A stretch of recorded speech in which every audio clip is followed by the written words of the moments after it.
guess what? I'm Shaggy Tudo, and I'm the other guy. And we want you to remember where to go for the greatest podcast right on Carnival Spirits. It's a YouTube channel, and you'll get right to it.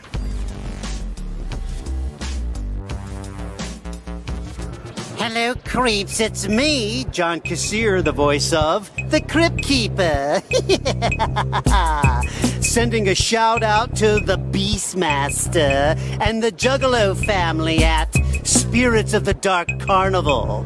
And you can find them dead or alive at CarnivalSpirits. They're dying to see you there.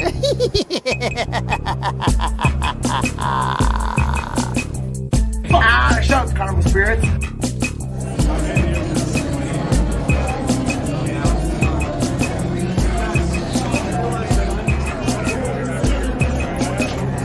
Go Green and Mr. 505. Yo, it's your boy Trey Pound. Shout out to the fucking Carnival Spirits up in this bitch, you know what I'm saying? Trey Pound in this bitch, chop chop. The gathering was peaceful, although one marcher did engage in some extremely ugly hate speech against the Bureau.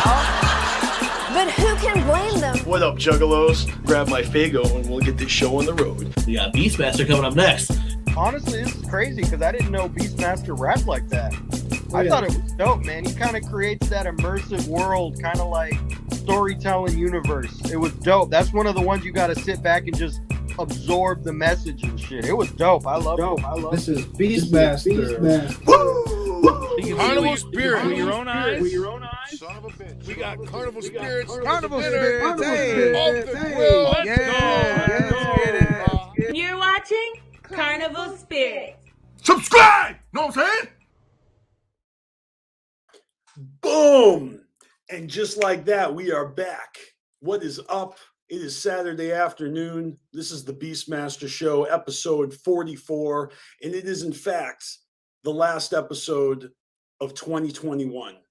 And I'm not going to waste any fucking time because I've got Don Chaos right here. What's up, brother? What up? It is the final countdown, as you can see on the title of this video. As I've been hollering all fucking year. All right, that's pretty much what the BeastMaster Show was. It was one big countdown. Yep. To the Carnival Spirits 10-year anniversary celebration, which is going down next weekend. So, Chaos, thank you for joining me. I'm jumping right into the first topic. I can't even wait because we have, as you can see, two special guests, mystery guests today. I doubled up on mystery guests since we're not doing any more BeastMaster shows this year.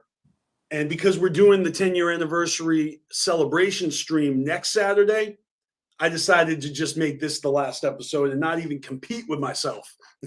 Yep, that's pretty much why I'm not doing the Hours of Chaos podcast, because like I told people, we've been putting in our time and effort to this 10-year stream. Yes. So that's really what's on the docket. That's what's on the horizon. That's the last big, project that I've been working on for this year. And I'm excited because it's literally 1 week away. Yes, sir. How fucking fresh is that? All right. So just like that, I'm going to, let's see. Oh, sorry. I didn't mean to cut you out of the frame. I'm going to have to send a couple links out to our mystery guests, plural. And in the meanwhile, Chaos, would you do me a favor and tell us a little bit about some of your recent episodes of the Hours of Chaos, which have been epic as fuck. And I just want to make sure everybody knows. So if you haven't seen them, go back on Carnival Spirits and check them out. Your two last episodes were fucking epic.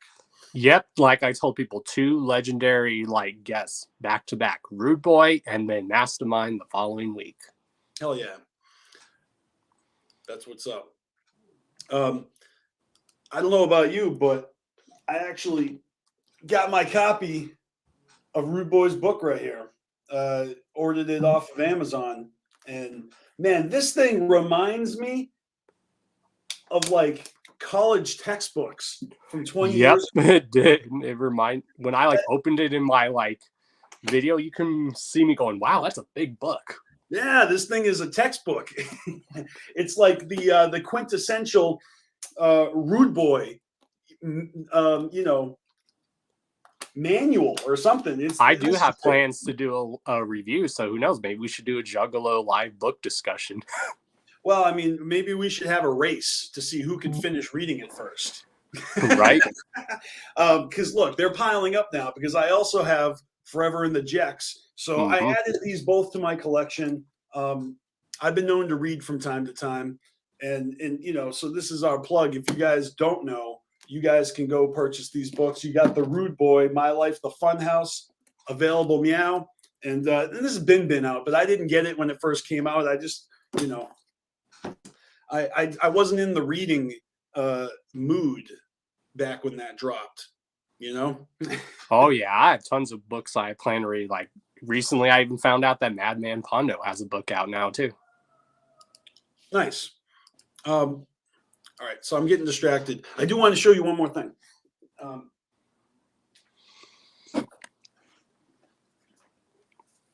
right. I had to check underneath the hyperdrive. Talk about reading. Like I said, I wasn't in the mood to read before, but I am now, and there's a bunch of books out. Another one that I picked up a little while ago was The First 21, Nikki Sixx's new book. Nice.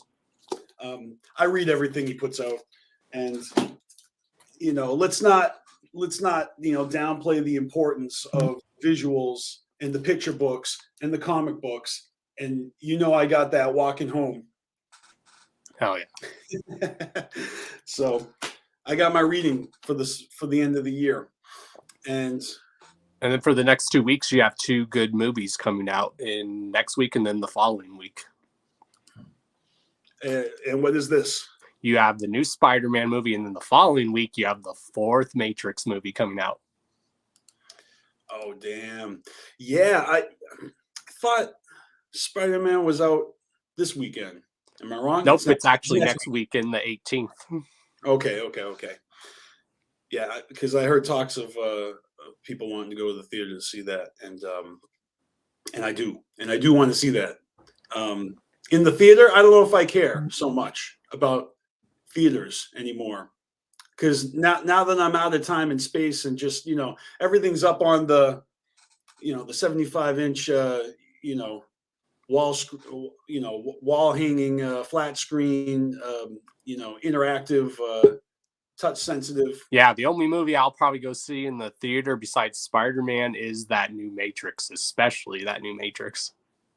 Nice. All right, so Chaos, I'm going to take you off the page for a second, and I'm actually going to take myself.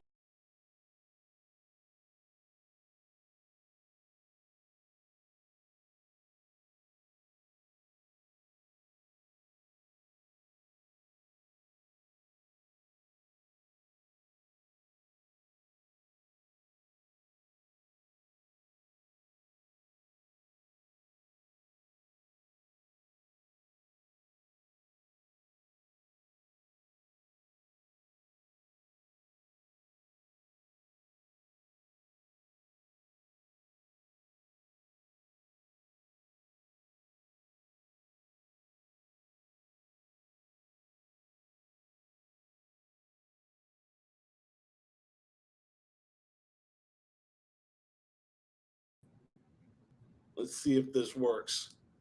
Boom, here you are. What's up, my man? Hey, what's up? Great to be here. Ross TV in the house. See how I got my grill in just in time for the interview segment? Like, nice. Caught me slipping. I was actually eating granola bars. Oh, my granola bar is not working with the green screen because, these things are green. Oh, wow. I'm sorry. I mean, in space with this atmosphere, with the pressure, not right. I don't know. That's why I can't wear my Yum Yum shirt. All right. So what's going on, Ross? Thank you for joining me. Yeah, man, it's awesome. Thanks for inviting me on the show. This is my first YouTube thing I've done in like months. I haven't done anything on my own channel in a while. And so it's great to be back doing stuff, Hell yeah. Well, you've been, a part of the YouTube community for a hot minute. I'm a big fan of your work.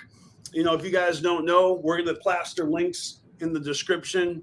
Go check out Ross's stuff. You know what I mean? Like, you got your cartoons, you got your Juggalo reviews foods. I believe that's how I was introduced to you, probably, because those videos are great. Oh, thank you, man. I watch them all, you know, especially, you know, on CarnivalSpirits. I would usually save dope Juggalo videos in a playlist. I probably have them all saved in a playlist right on that channel. You know what I mean? Oh, wow, that's awesome. I got to give you some compliments on your YouTube. Like, so before we got to be better friends, by, you know, seeing you at shows and stuff, the video where you were in school and giving a talk about ICP in front of your class. Mm-hmm. That was college. It was my freshman year. It was like my second freshman year. Yeah. So I loved that video, and it was actually after I'd already known you for a little bit, and I was like, holy shit, that's TJ. I didn't even realize it till like a little bit later that was you that in that video. Probably seemed like a dumbass, but like, no, it happens all the time because I don't really lead with that when I meet people. I'm like, hey, what's up? My name's TJ. You might know me from, like, I'm not Troy McClure, you know? Right. But I'm humbled as fuck because everybody and their mama has seen that video. Even Violent J has seen that video. So that might just go down in history as, like, you know, one of the freshest things I've ever done. I'm constantly trying to top myself, but that was really hard. That was really, really hard. Yeah. So, hey, I seen you most recently. It's been a while.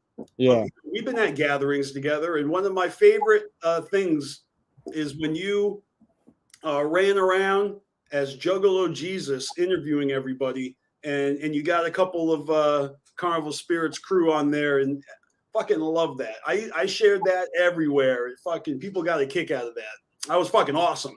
Thank you, man. Yeah, that video came out really good.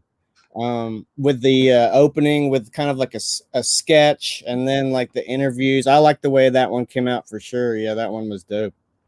So can you give us, in your words, you know, a little you know, intro or, you know, introduction to what Ross TV is? Okay.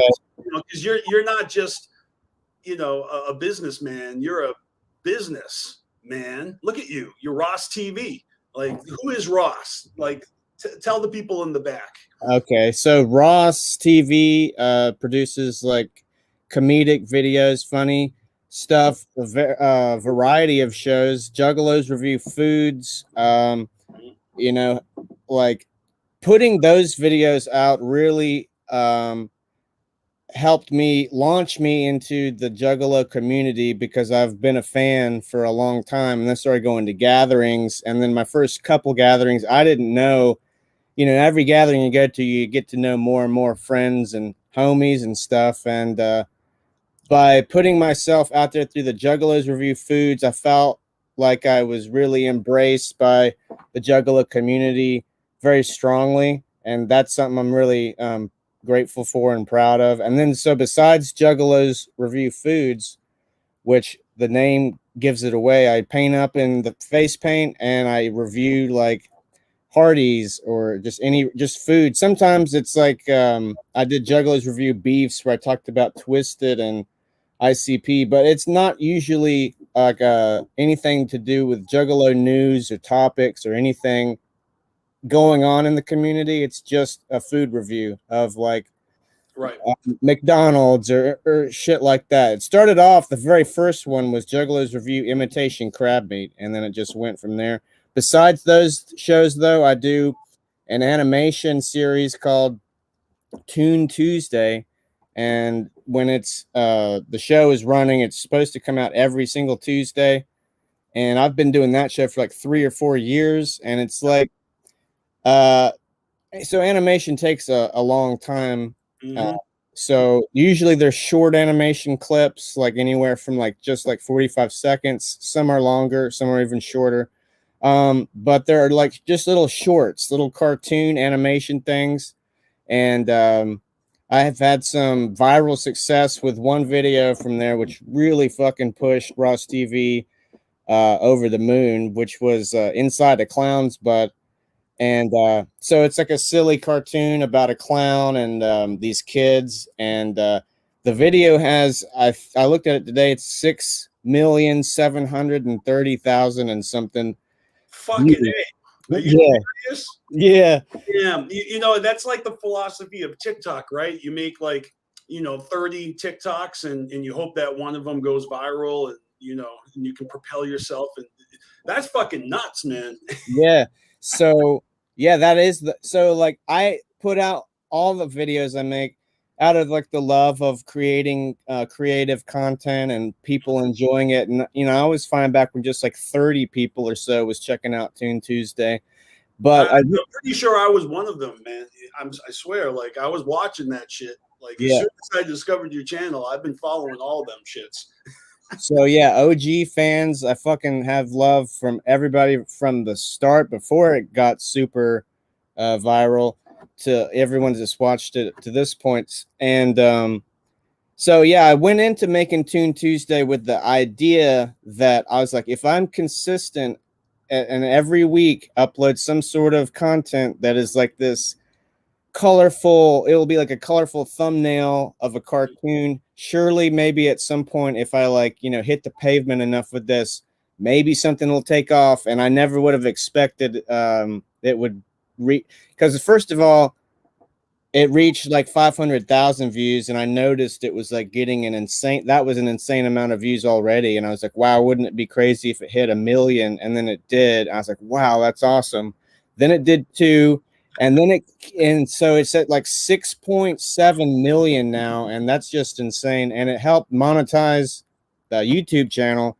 That's fucking awesome. So despite the fact that I haven't been putting any content out since like October or so, I still get a revenue from that one video every month. It generates revenue, and so I don't want to brag too much, but I'm very, very fucking proud. You're not bragging because you're in a room with someone you can relate. That college speech video, jumped to like 300,000. It just like made it possible for me to go live on my channel, upload videos over 15 minutes. Like, it's the little things like that, Right.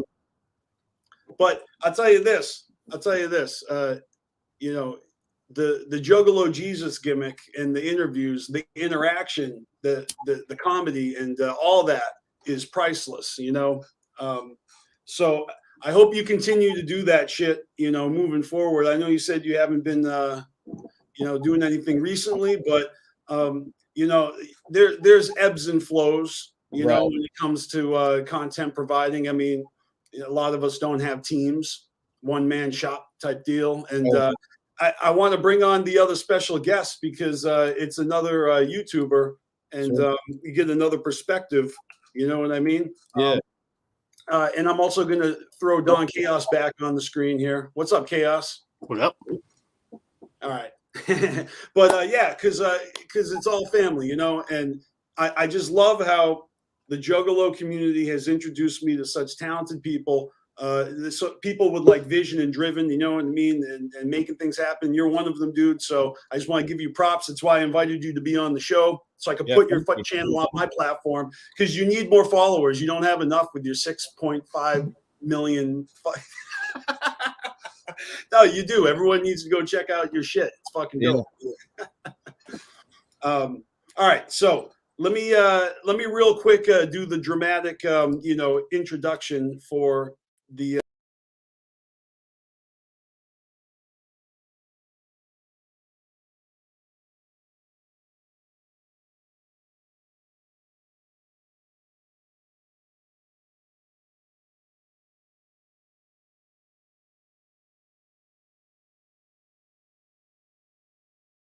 only. Let's see if this works. Bam!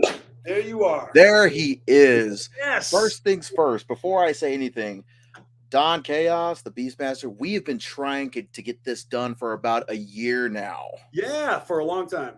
It has been. And so and I've been following Carnival Spirits as long as I can follow y'all too, specifically, with my busy schedule. But it's great to be on the Pot of Positivity. Just it's great to be amongst the good brothers and sisters out there too. So thank you all for having me on Carnival Spirits, man, and you too. Hey, man, how have you been? I'm good. I'm excellent. I kind of teased on the last episode of the show that I was somewhere, in the universe, and what had really happened is I moved. And I moved to Portland, but I didn't actually tell you where because there's 22 Portlands in the continental United States, and so many of them too. Not to mention, where you're. I'm assuming you're in orbit. Yes, Portland orbit. Yeah. Okay, so you're in orbit. So you're probably just, hopefully in the Pacific right now, by the way. And if you're nearby Japan, tell them I said arigato because I had fun 2 years ago over there too. Yeah. And I'm waiting for, the whole world to kind of just get everything back in control as well too, because I can't wait to go back and live stream over there as well.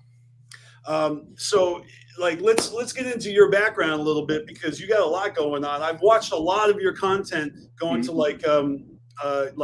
nerd conventions and shit, and your wrestling, and then of course there's the Pot of Positivity and your Juggalo content, and quite honestly, you attack subjects head on. You make almost reaction videos to things that are happening in your life. So I almost feel like I know you more than other ninjas because you share a lot, and that's what's up. You know what I mean? I followed a lot of your videos. It was really touching when you made videos talking about, Big Irish Juggalo and Nappy J when they passed earlier this year. So it was this really is a family, and that's why I had to have you on the show. You know what I mean? Because yeah. Oh my goodness. It's you're a good content provider, and you got a great voice, and you got a lot to say, and it's fucking dope. When you do that shit.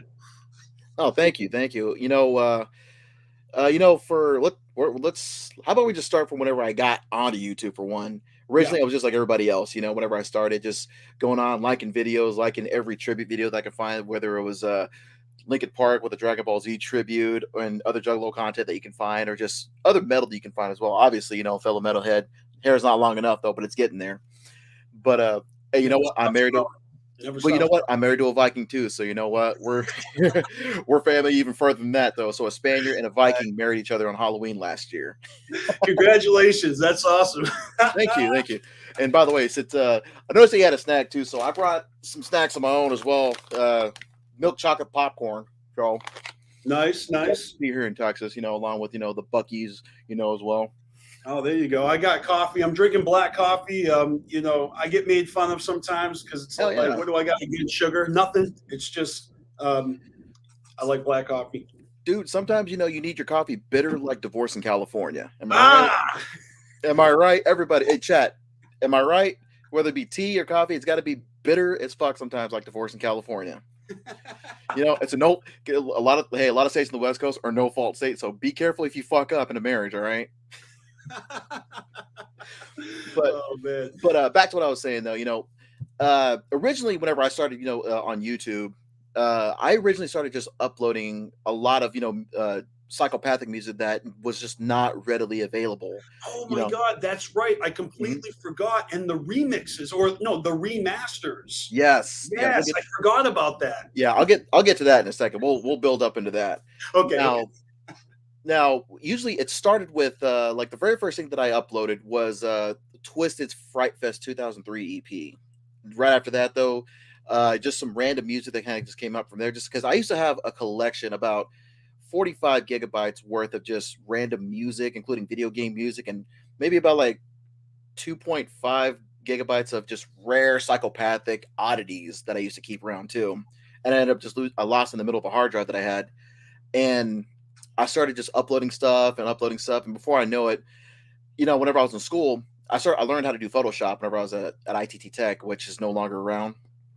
Good tech school. And whenever I was majoring over there, I also minored in network communications. And consequently, it also let me learn how to do advertising. So in advertising, just like how we do when we promote our shit, we do shit in Photoshop, just like what I do. I use Paint. I use GIMP, which I don't pay for Photoshop whatsoever because Adobe can fuck it for all I can say that, you know what I'm saying? Of course, that's none of my business. But, when it came to that though, I thought, you know what? And I looked down because in between classes, I was working, And I just started wrestling during that time too. This is 2007, so I'm in my first year of wrestling and all that though. And I'm going back and forth between classes, working on the weekends, doing 13-hour days, waiting tables and bartending, and then the next day getting 4 hours of sleep, going to work a show. So throughout the beginning of all that, though, I decided, I need something to kind of keep myself, busy between this downtime. So I decided to just start doing a little bit of Photoshop work. And I look inside my my CD case. We all had blank CDs that we just put, some Juggalo hits in. And the first thing that I had was a Blaze Your Dead Homie best of collection I used to do. And the first one being, was literally something called Tales from the Dark Side, the best of Blaze Your Dead Homie. It's the earliest best of collection that I did. Okay. And I put that on YouTube, and this is right around the time when YouTube went 480p being the highest quality. All of those videos were high quality, and consequently, everybody was like, "Hey, check this ninja out though, because he's got this, he's got that." And then pretty soon I moved to the Midwest for a little bit, and then I started doing the Best of Twisted collection, which made me I'm not going to say famous. I'm going to call myself more infamous within the community here on YouTube, which I have 3 parts of. It's the first part with about 33 twisted tracks that are just twisted themselves. Mm-hmm. The second just being twisted collaborations, my personal favorites. And third one's just being just twisted videos that twisted rarities that kind of went with it as well. And around this particular time when I came back from the Midwest back to Texas, I still wrestled. I still did, so on and so forth. And then before I knew that, let's see, because I have this brought in. Let me just tell you, those twisted mixes definitely, made an impact. I remember thinking, oh, wow, like I do this kind of thing. You know what I mean? Like I have mixed CDs just like this. You know what I mean? And you were putting them up there for everyone, sharing your mix or your playlist. And yeah, that really is kind of common. I feel like a lot of people I know that fuck with this music, they like to, structure and organize and make their. I mean, I got cassette tapes from back in the day where I was, actually making ICP twisted psychopathic cassettes. Yeah. I did the same thing too. Plus, I also did, some party mixtapes as well. Mm-hmm. That I would just I would just sit there. What up, crazy? By the way, good brother, by the way, fellow gamer just like myself. No doubt. But yeah, and thank you, by the way, nobody, man. Another good brother that shows up to my streams a lot too. And pretty soon, I started doing other, best of collections that ended up including Boondocks. That was my best of Boondocks, my ICP Wicked Clan anthology collection that I had, which is 5 parts. 3 of them, 2 parts, including just solo Violent J and solo Shaggy 2 Dope and whatnot. And after a while, I'm looking through, the whole catalog, and I'm just thinking, this is kind of getting limited at this point, though. So I'm just thinking, I'm listening to some music, right, and I'm noticing that the idea for remastering came out whenever vinyl started coming back up. Vinyl, because like was a buddy of mine, had the whole Metallica vinyl collection, and I sat back and I listened to it with him. We're having some whiskey and whatnot. I'm thinking, this would be the shit if I could sit there and probably, maybe enhance the music. Now, for the record, when I say remasters, they're really just enhanced, sound, really, because I don't have the remasters. Yeah, I mean, enhanced. Yeah. And I get it. Yeah, absolutely. And and I always tell everybody, that's exactly what it is, though. But I just put it down as a quote unquote remaster because that's my gimmick. You know what I'm saying? Mm-hmm. I've had plenty of gimmicks in life, though, including in pro wrestling. Hell, I was in a cult once, calling myself the Angel of Fury. Let's see. And funny enough, though, let's say 2011, 2012, I was part of this tag team called Bloodhounds, right? This me and my boy said. We were a tag team. We would go to little country towns and a lot too, because a Mexican and a black dude going into a country town, instant heat with people and shit like that. We used to come out to Blaze Your Dead Homie, stick them up from Colton Grundy. What else? The games, This Is Violence. And one particular point in this place in Mineral Wells, we had, I forget who it was. Oh, brother, it was some Brother Lechung that we came out with as well. And yeah, that's awesome though, because I mean, I like that Blaze song. Hell yeah, it's an instant heat too. It's really dope. I know several ninjas who wrestle. I mean, hell, my last guest, Young Strife wrestler, my good friend Vern Piccolo wrestles in New England. It's just cool. It's just cool to see everybody doing their thing. I hope everyone can get back into full swing with that shit. But if it's cool with you, I'd like to bring those other fellows back on the screen with us and let them join the conversation. We got here we go. What up, Don? What up, Ross? Yeah. How have y'all been? Nice. So this is kind of fresh, it's great to have a fresh panel here for my grand finale of the BeastMaster show. Exactly. Going out with a bang here. Nothing but positive vibes for the new year and the holidays. Absolutely. So I don't know. I mean, it's one of those things where the current state, right, of the Juggalo. And I don't mean you and me. I mean like just the whole thing, like ICP in general, right? Talking about retiring the tours and doing just the gatherings and stuff. I mean, Ross, I know you got to be coming up to your 10-year gathering. I remember that's got to be coming up, right? Yeah, man. My intentions are to film some sort of like decade down, like Juggalo vlog of that gather. 10 fucking years going to the gathering. Fuck yeah, And what about you? Have you been to gatherings at all, or I've been to one gathering. That was the 2001 Juggalo gathering. I saw the original Dark Lotus, the only time it's ever happened, and I went to Hatch Rising later on that year. And that's I'll tell you one thing though, I'll never ever forget. Everything from whenever I got there was really hazy, but I'll never forget that Lotus performance, man. That was magic. I was there. That was my first gathering as well. That is, I love when I find someone who was at that show. Yeah, and I'll always regret not getting a second copy of the original Lotus Pod. Which, by the way, before I forget though, out of my remasters, the original Lotus Pod is my top viewed remaster that I put out to. So everybody out there who gave so many thumbs up for all that though, thank y'all again. No doubt. The first Dark Lotus performance ever at that gathering, they came out with cameras, like, because they're always filming everything. They always had camcorders on, like the stage. But I remember when I saw the dude come out with his little digital camera, and I was like in the crowd. I just remember like putting my Lotus up high. I held it up as high. I was on my tippy toes. Up, yeah, absolutely. I was just on my tippy toes. I had my right, and then after that gathering, when they released all those pictures, and you see them all the time, all the pictures of that performance where they're all wearing the red jerseys, and they had the face paint on, and so there were a few crowd pictures, and I found myself in the crowd when Psychopathic released those pictures. I saw myself and I saw my little L, and it was just like a speck in the crowd. It was wicked funny.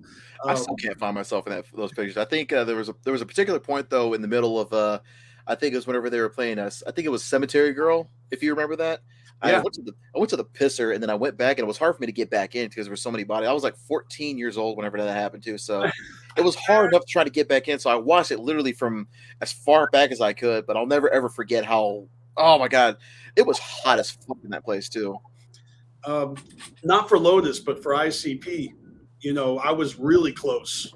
When that shit started, and it ended just as quick as it started because of the whole riot. But I had long hair back then, and everyone was like trying to get up on my shoulders to, what I mean? Like give me 10 fingers. And for some reason, when you're tall, everyone just thinks you're a fucking stepping stool to climb up and get up on stage.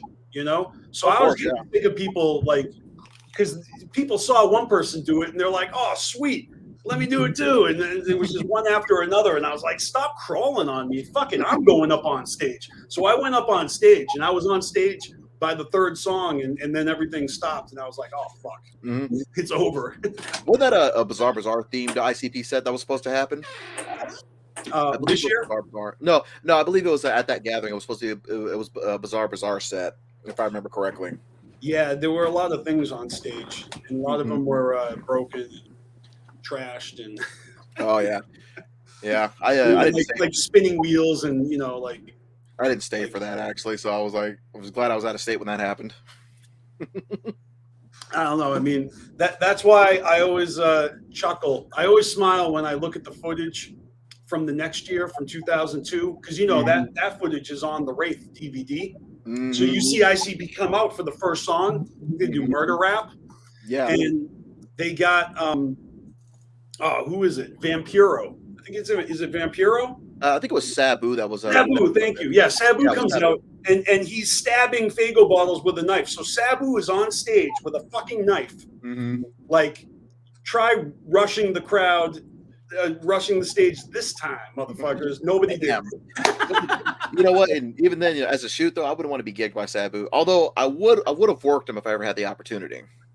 Well, you probably could have, because I mean, shit. Like, I mean, I've smoked a bong with Sabu at Cave Rock, just hanging out, right on. He's a chill dude. He's also crazy. I've met Sabu before, actually. I met him in passing when I first started, though. He actually did what was it? He actually did a spot in 2006 whenever I was at this local wrestling industry, the place where I trained at. It was called PCW Wrestling. Our top star over there was Shadow, but y'all know him in AEW as Lance Archer at the time, too. This was before he was right around the time when he was in TNA. He and Sabu worked a one-on-one match that ended up turning into a 6-man tag, which was fun to watch, dude. It ended with a triple table spot, too.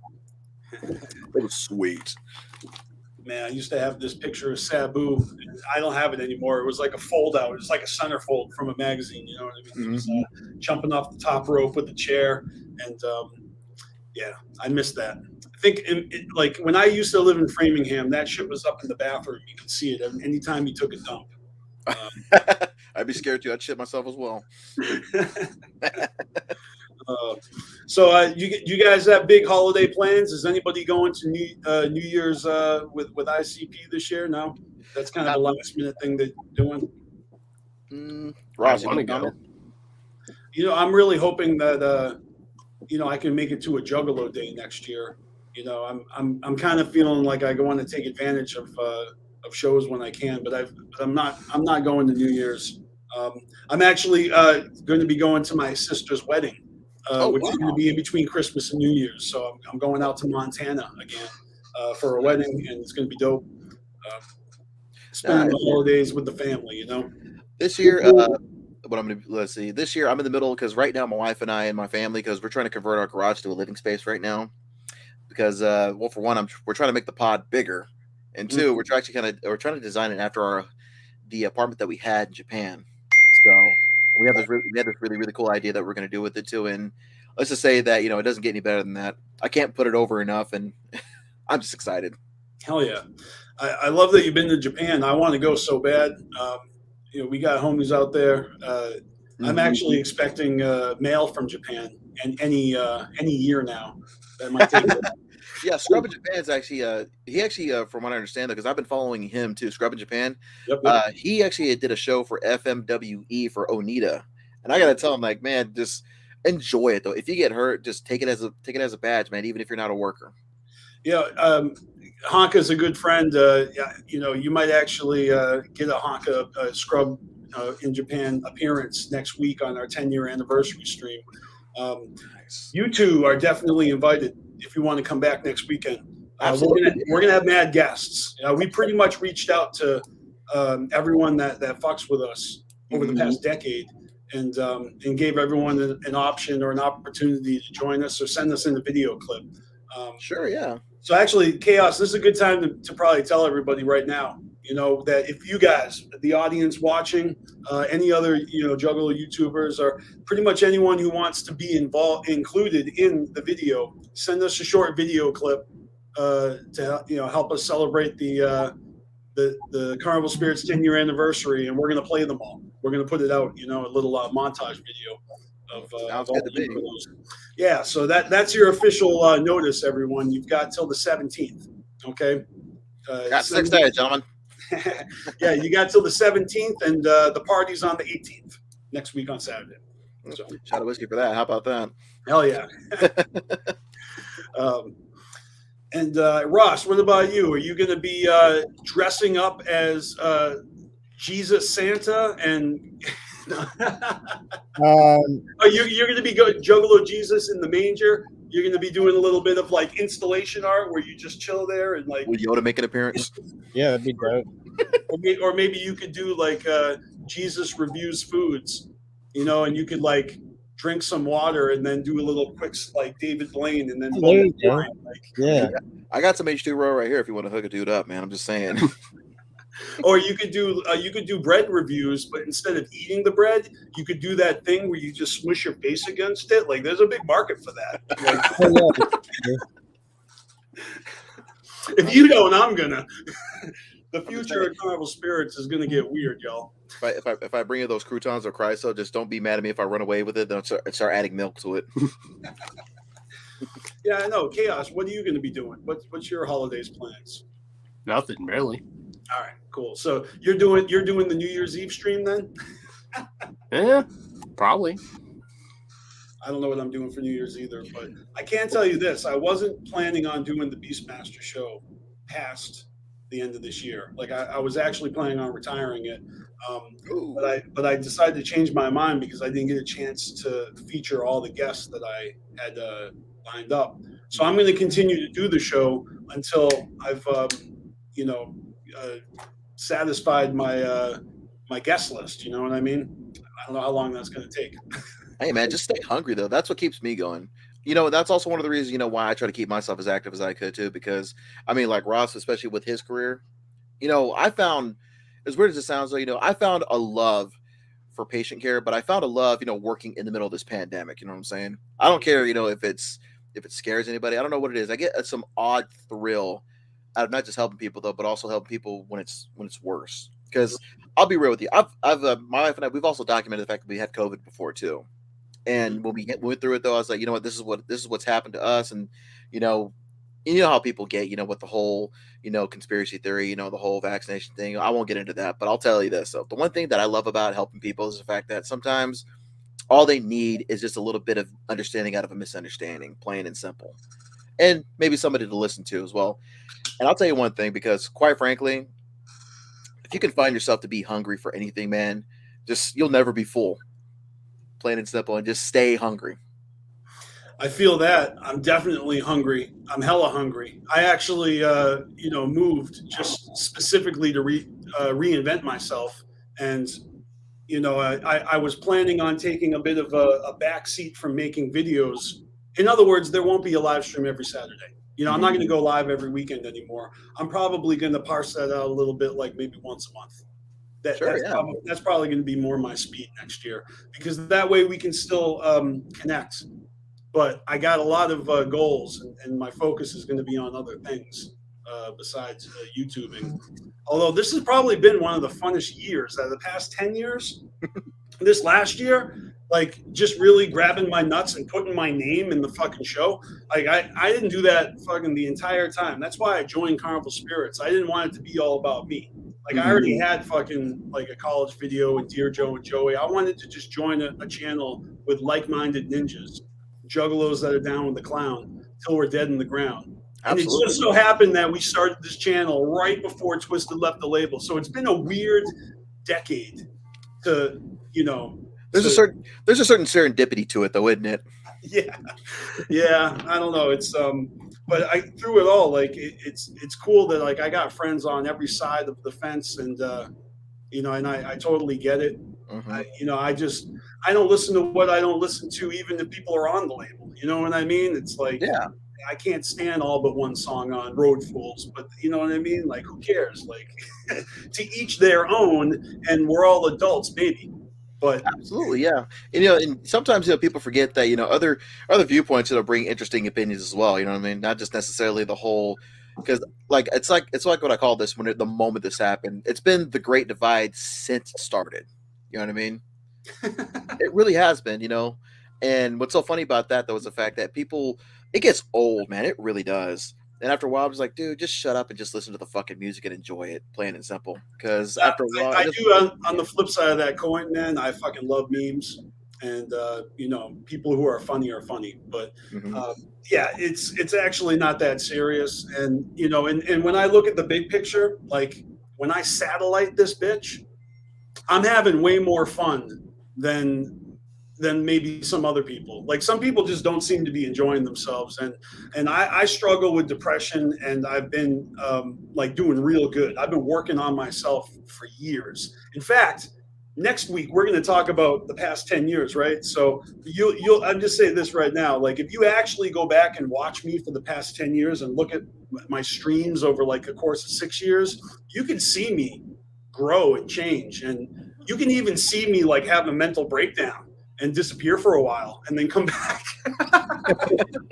It's pretty ugly, but it's awesome. It's like a chronicle of a time in my life where I've been down with the clown for 25 years. Only the past 10 years are documented like this. Before that, I've got memories, I've got pictures, I've got some audio, ticket stubs, wristbands, hella merch, t-shirts, and but most importantly, I've got friendships. You know, I've got like my people that I kind of grew up with in the scene, and then everyone I've met along the way. Some of them have become closer than others, you know. And you guys, I would consider like real family that I don't really talk to very often, but I follow your social media and I follow your public profiles, your shows, and I'm out here doing a show, and you know, it's just cool. Everyone's got their hustle, you know.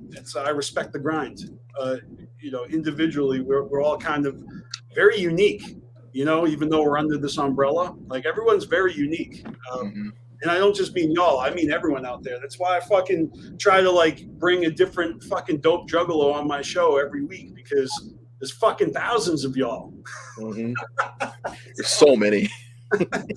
You know, I only know a handful. This is episode 44, so I barely fucking shown off 50 ninjas that I fucking love and respect. You know what I mean? So I'm gonna keep doing that next year. Probably just once a month though. I don't know. We'll see. I always say something and it ends up different. You'll see me like live on Instagram every fucking 2 days or something. No, I don't have time for that. Hell yeah. I don't know about you. Like, what do you think is? Here's a good question for all of us to answer. What do you think has made the Juggalo world so unique today as opposed to the past 20 years? Comparing ourselves to our former selves. I agree. You know why? Because we all got to grow up. Well, look, I feel like the eras are often defined by the Joker's cards, you know. I mean, that's why they call it like it's the Yum Yum Flower era officially. And I listened to that album and how it's like way more. Is this the right word to use? Like progressive or inclusive? Like you can hear it in the songs. The unity vibes are even tighter. Like it's on the forefront as opposed to in the back seat and just the last track. It's the opening track. You know what I mean? And it's like you can just tell that even though there's a lot of heartbreak and you know relationship issues depicted in the songs, there is also you know it's putting the females up on a pedestal and giving them their flowers in a way. So it's like, you know, that is a far cry from like bitch use a hoe and hoe use a bitch. You know what I mean? It's just a little different, and it's fucking dope how we've come so far, you know. Plus, you know, I think Yum Yum Bedlam is not afraid to be, you know, vulnerable too. You know what I'm saying? Honestly though, I think the one song, you know, in terms of vulnerability for me, that song Panic Attack really tells a story too. Because that's one thing. Like I listen to it, I'm like, damn. Because like Joe talks about it all the time. You know what I mean? It's like he talks about, you know, his struggle with mental health too. I was like, that's there's a lot that goes with that too. And I'm thinking like, you know, that's a lot to sit there and put yourself out there for too. Because that goes to show the Yum Yum Bedlam says, hey, listen, let's open up the wounds real quick and let's talk about what we go through with that. Oh yeah, Ross, what do you say? I like the Insomnia song because it flips into a totally different song where you like can't fall asleep, and then he has this, like dream where he's sleeping and dreaming and shit. You know, that whole album's really fucking dope in my opinion. The end of that song, he evokes, you know, the joke your mind, you know, in that cadence. It's very dope how they kind of hark back like that. I love when Joker's cards make references to previous Joker's cards. And that was all over the album. They were like referencing like the Bang Pow Death Pop, you know. I people love that shit. I think on the 6th Joker's card, they got to do like fucking callbacks to the Magnet shit line, and like, you know how they did at the end of the Wraith where it was like Juggler and they can't fuck with it. I know I went through all the famous stuff they said. There's several references to the Jekyll Brothers, like literally name dropping the Jekyll Brothers, which was the 5th card of the first deck and the 5th card of the second deck, and that Richard Cheese fuck thing is like epic as fuck because that was also the 5th Joker's card. So Again, I'm not gonna lie though. The moment I heard Richard Cheese, I had to play it like 5 different times. Like that can't be him. I'm like, this is beautiful. No, they got him. They get just like they got that dude who does all the commercials, the voice guy to do the voice commercials for the Death Pop era. You know, that was awesome. Now they need the guys to voice over from CNN to do something for the 6th. That's who they need. Well, that's the big. I mean, it's a little early in the Yum Yum era, but I guess it's never too early to be, anticipating the 6th. Like that's old school vibes right there. Like I feel like when they drop a Joker's card, you were waiting for it, you hear it, and you're like consuming all the music a whole lot. Like at least for me, like the first month, and then like pretty quickly within the start of the era, it's at least on my mind of like, all right, well, what's the next one? You know what I'm saying? I do feel that, but we also know what the next releases are according to the trajectory with the 3 Seeds of Yum Yum EPs coming out over the course of the next year and a half or whatever, you know what I mean? So, and those dates are always, not carved in stone, but those EPs look like they're pretty solid, thought out. All those little names. I forget what their names are, but yeah, I forget them too. So we have that to look forward to before this era is complete. We've only just begun. We got 1 album. ICP has historically given us anywhere from 3 to 4 fucking actual albums of music per era, in whatever way that they're marketing their shit. This time it's like short albums or long EPs, whatever you want to call it. Pretty much, yeah. That if just like in his official will tell you one thing too is they're gonna tease you. They're gonna tease us for as long as they can before they let us bust a nut. Plain and simple. But this way, the Ned hole, like the Ned hole's right here though, and here's the head, and it's like all the time. Every fucking time. It drives some of us crazy. I think some juggalos have post-traumatic stress disorder from like dying of anticipation. I feel some of my friends have actually like blown blood vessels waiting for announcements, dates, fucking releases, I tell them, like, just go outside, get some fresh air, go for a walk if you have to, because time goes by, it'll be there probably when you get there. Yeah, but I don't know. I feel like I'm a little bit more patient with them because I also make music and I also know. I just know that my process. I'm the slowest ever, like it takes me forever to write what I like, you know what I mean? I'm always revising, drafting, and then when it comes to recording, forget about it. Like, take 1, take 2, like let's get it fucking right. I'd seen the ICP interviews where they talked about, I think they talked about this after working with Jack White, because he made them come in and do their shit in 1 take. He gave them like 1 microphone that they both had to lean into, and they had 1 take for like each verse. And he's like, no disrespect. We did it. That's cool. That's what you want to do. But why limit yourself? You got hundreds of takes. You can do it as much as you need to until you get it right and add layers. And I'm just glad that that's their philosophy. And they really they make their Joker's cards like experiences chock full of sounds, soundscapes. Like the outros sometimes of the songs, it sounds like wind chimes or wind through the fucking bamboo or like bongos or whatever. It's like very atmospheric, done very tastefully. Like, yeah, I'm in a rock garden right now. Oh, what's this pretty flower before it fucking eats my head off? You know what I mean? How do they work? I think the end of every album has to have a certain echo that they want to end it out on too, because usually every experience leaves with one particular sound. You know what I'm saying? Like an explosion leaves with a bang, plain and simple. Let's see. like whatever girl you're in the bed with, though, you know what I mean? What's the lasting impression you get out of that? You want to see her with a smile, plain and simple.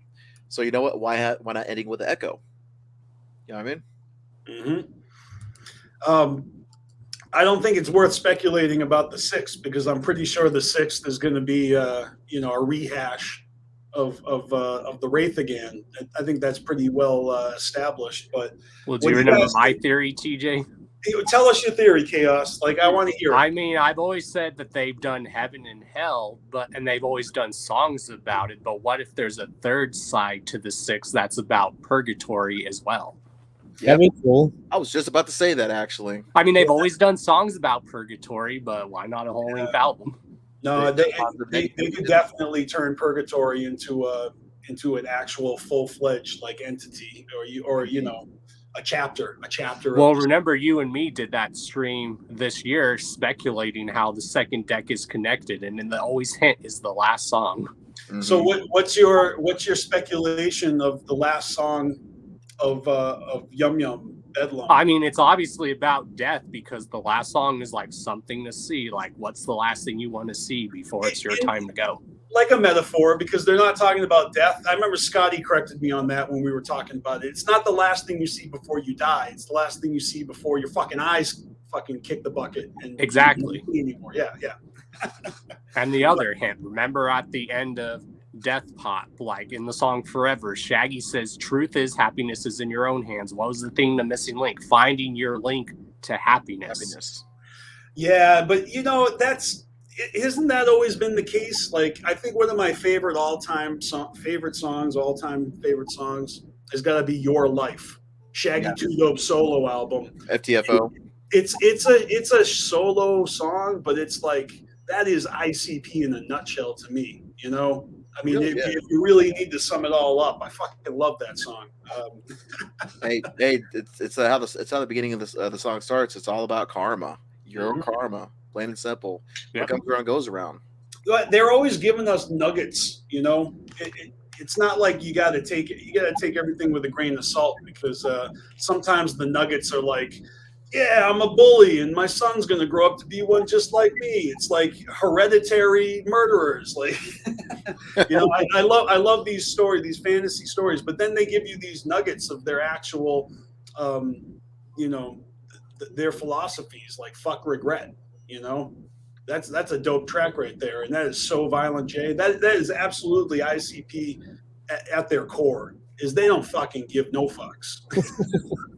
They ain't afraid to fail. That's what I love about them. Yeah, it's true. They're not afraid to fail, and I like how Shaggy's like, Joey Usler is the one you're hating.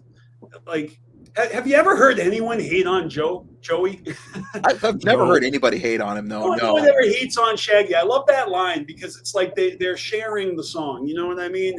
Jay gets a lot of hate, and Shaggy is the one who's going, it's Joey Usler they're hating. It's like, is it though? Is it really? It's really not. That line bothers me, because it's like they're juggling lines. It's like Jay should be saying that one, bro. I know, right? And he's saying a lot. 90% of the time, he's the one singing the majority of ICP's music. But Shaggy's got his back like that. You know what I mean? You got beef with my brother, like you got beef with me. Like, I heard the brother EP. I heard, you know what I mean? I know how they feel about each other. I've been following these dudes for 25 years. Oh, yeah. Oh, yeah. Like family, Hey, it's like how Jay said about Twisted one time. If I was on the dick any harder, I'd be a condom. Right? Oh, shit. Yeah, 20 years ago, Bizarre era. I know, man. Holy shit. People have been tripping out on that, like, forever. Like, we were supposed to get that Bizarre themed gathering last year, and they were supposed to be back at Crystal Forest, the very first outdoor gathering location, which I'd never been to.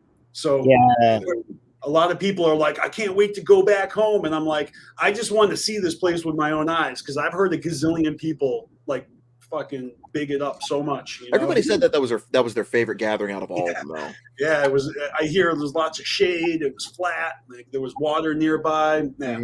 It was completely unhinged, and oh man. But yeah, my best friend was there for 2004. So I seen his pictures and his shared stories and stuff, and I had only been to 2001, 2002, so those were like hotel, rooms and convention centers.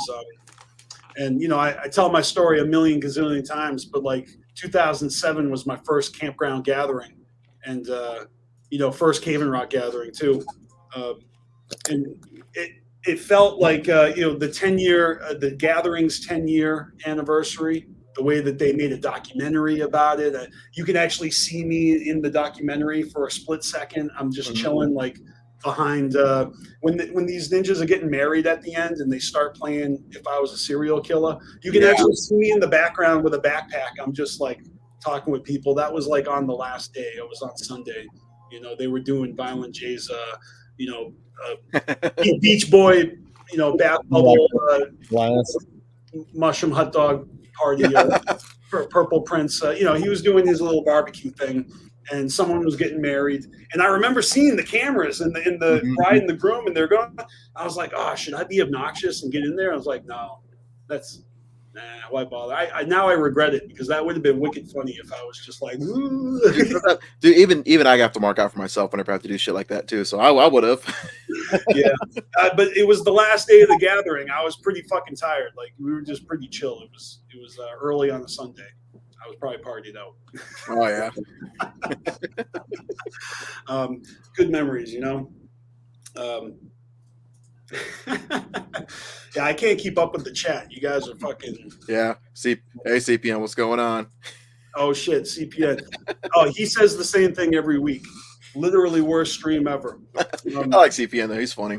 Yeah, he's invited next week to our 10-year anniversary stream, and just I want to reiterate, because a lot of you guys we're waiting for your episodes on the BeastMaster show. I'm going to continue to do the BeastMaster show next year, and we're going to do it once a month. You know what I mean? Because I really need to focus on other things, but I think I can swing a once a month broadcast. So that's the plan. I can dig it. Yeah, and they don't even actually have to be live streams, because people's schedules. I'm totally down to do a pre-recorded thing, or even make the show happen at different times. It could be on a fucking Wednesday night instead of a Saturday afternoon. That's the point, is I'm tired of tethering myself to Saturday afternoon. I need to be free. I want my weekends back. I do the same thing at my job too. I have my job like this because I want my weekends back too. Yeah, I get tired of doing COVID tests on people after a while. Yeah, it can get exhausting. Are you jabbing nostrils? Yeah. A lot of the tests that I do, they're all self-administered though. But people who aren't comfortable though, I do the swabbing for them. It goes an inch deep inside of your nostril, and I circle 5 times on each side. Boom, into the thing, and boom, he goes to be processed. I do it for myself. Plus, every month too, we do our own tests as well, just to make sure that we're healthy to come to work and all that though. So, I mean, for me, I'm used to it, and it don't bother me. Matter of fact, sometimes I do it just to make myself sneeze, just alleviate the headache. Oh man, that's pretty smart. Like I saw this YouTube video of this guy, like he was like, if you push up on your cheekbone and you pull your ear out and you just look up for like 10 seconds, it'll like clean your sinuses. And I tried it. I was like, holy fuck. What kind of black magic is this? Like, That'd be white magic if you're looking up in the sun. Yes, but it is all spooky. But I suffer from allergies. I've been allergic to cats most of my life. Not so much anymore. If you ever come down to Texas, man, do yourself a favor. Have yourself some Zyrtec D ready handy, because it gets bad over here. And isn't it dusty down there too? There's a lot of pollen in the air. That's why. Okay, well that's no good. That's no good. I gotta stay clear away from pollen. Probably wear a mask. Even if you wear a mask, though, it makes its way through somehow, some way. It always does. Oh, it's like sand at the beach. Fuck. Pretty much, yeah. Always getting in there. That's fucked. The kind of crevices. Even if you're having sex on the beach, man, you don't want to have sand anywhere else. No, I mean you don't, and it happens every time. Yeah, that's not good.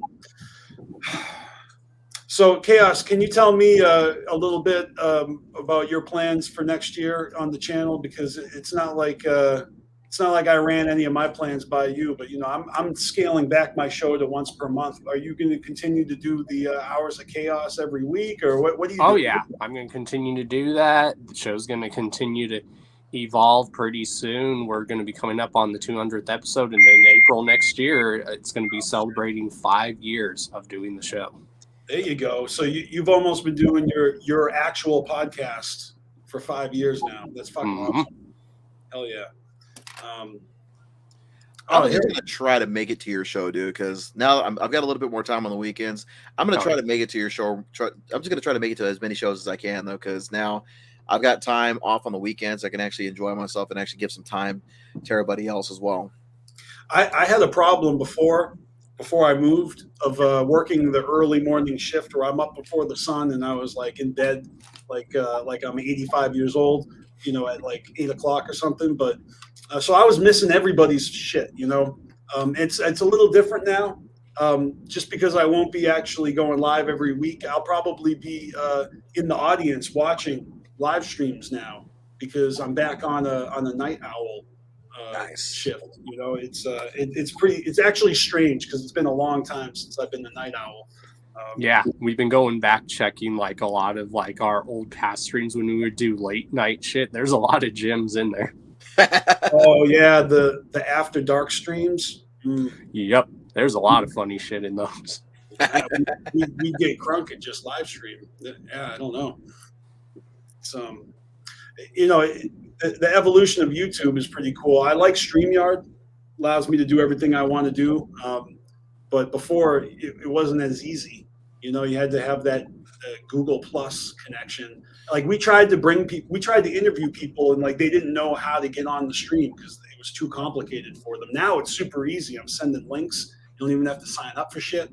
Yep, StreamYard works so much better. It really does. And if there's any type of positive side to the COVID pandemic and the shutdowns, it's that the whole world had to catch up on this type of technology. So now everybody knows how to do it, and it's not like I would, but I have no clue, or everybody's smartphones are able to. Well, this is the best way to do interviews if you're not able to do an interview with someone in person. Oh yeah, not to mention, we all have to make sure that, for one, technology can keep up with us now, because now that the whole world's caught up, now we got to start demanding more of ourselves, specifically when we got to work or make sure that we're in touch. Especially after what happened in Kentucky last night. What happened in Kentucky last night? Uh-oh. Yeah, there was a tornado that ran through the small town of 10,000 people and just. Oh, I've seen that article. Yeah, it was huge though. I think the neighborhoods got torn down too. A church got torn down as well. I mean, if you believe in Jesus, I'll tell you right now though. I mean, it sucks though, but that's pretty fucking metal if you ask me. So, but yeah, and a fucking Amazon warehouse got torn down too. Damn. Oh shit! Is that why? Is that my roll top desk hasn't been delivered yet? Maybe. I'm not sure. I'm just kidding. I didn't get a roll top desk. But I did buy a drafting table. So Ross, I wanted to tell you this because you definitely inspired me with your Cartoon Tuesdays. Toon Tuesdays, and I'm actually planning. Because this isn't a secret, but I kind of haven't revealed like my plans. But I'm telling y'all now, it's the last episode of my show. I got to tell y'all what I'm doing next year. Give you guys heads up. I plan on starting my own little comic thing. Oh, so, very cool. Nice. It's like I kind of struggle with never being satisfied and nothing's ever done, and and I will work on something until I hate it, and then you know what I mean. So a lot of times I'll scrap projects, but I've been toiling and flirting with the idea of putting out a comic strip my entire life, like since I was a preteen. That was my dream job, to be like Gary Larson of The Far Side. And just put out comic strips. So, people like you that are putting out like weekly content and, have inspired me. I follow a lot of people that do that. I follow a lot of artists on Instagram, and I follow people that do tutorials and stuff. And I'm always self-taught, trying to get better at it. So I plan on putting out weekly stuff and not stuff that's perfect, but stuff that's, works in progress, Sure, And hopefully you guys, just like you can actually see me grow and evolve on YouTube videos over 10 years, you guys will see the artwork progress and change over the course of, from now until infinity and beyond. Because hey, so the 10 years to look forward to, if you ask me. Yeah, it's the next chapter, So definitely, sure. It's probably going to be. I don't know. I find a way to maybe do a live stream while I'm creating art or something. Like get the camera down, do one of those things where you guys can watch it. Oh yeah, that'd be cool. I'm thinking about that. I feel like maybe a little camera shy while I get started, but isn't that the point though? I'm not sure. Like I gotta look at some of these Patreons and see how maybe that's the move to go. Get a Patreon, put all the content out there. People can follow if they want. I gotta highlight Crazy McCormick real quick though. BeastMaster OnlyFans. I'm just saying. Wait, is he saying that he followed me or? Okay. I mean, not gay or anything though, but you gotta support a homeboy. You know what I'm saying? Well, I mean, I have an account. I just haven't used it yet. Come on, you guys know this. Anytime there's a website, I make a BeastMaster account just so no one else can take my handle. So I got a TikTok I'm not using. I got an OnlyFans I'm not using. I got a Patreon I'm not using. I had a Patreon though, but that shit just kind of fell through after a while. Yeah, I still got my fucking BeastMaster MySpace. I haven't logged into it in fucking days, but no, I'm just kidding. MySpace, a place for music now. Used to be fun. God, I miss the MySpace days. I miss the whole Juggalo community on MySpace. That's actually how I found was it Josh, Nappy J. That's how I found him. I found him, if you remember the Juggalos for Jesus shit too, in a Church of the Dark Carnival as well. Yeah, that was a lot of fun, man. I remember those days. I used to have a newsletter on MySpace, by the way. I used to cover a bunch of news through Psychopathic Subnoise and Strange Music as well. It was literally called Psychopathic Newsletter before Psychopathic ever called it that. Oh, I remember. I used to save them. I mean, I probably have a bunch of them, on my hard drives, from back in the day. Hey, I gotta give a shout out to a ninja with a pencil, another dude that has inspired me with, posting mad artwork, and I've been following his social media accounts and sharing and reposting his shit on CarnivalSpirits for years. Definitely props to Ninja with a Pencil. Yeah, he follows my streams too. I've actually chatted with Ninja as well. Oh, Steel City as well. Yeah, what up? What up, Steel City? Rob. Holy shit. Nobody, man. I've chatted him on as well. I'm trying to catch up on the chat as well, just seeing who's all in. Yeah, I want to reiterate. I'm trying to get everybody who I had reached out to about being a guest on the show. We're going to do that shit next year in 2022. It doesn't have to be live. It doesn't have to be Saturday. It's going to be pretty flexible. It all depends on my work, and it also depends on the trajectory of the Earth and my pod.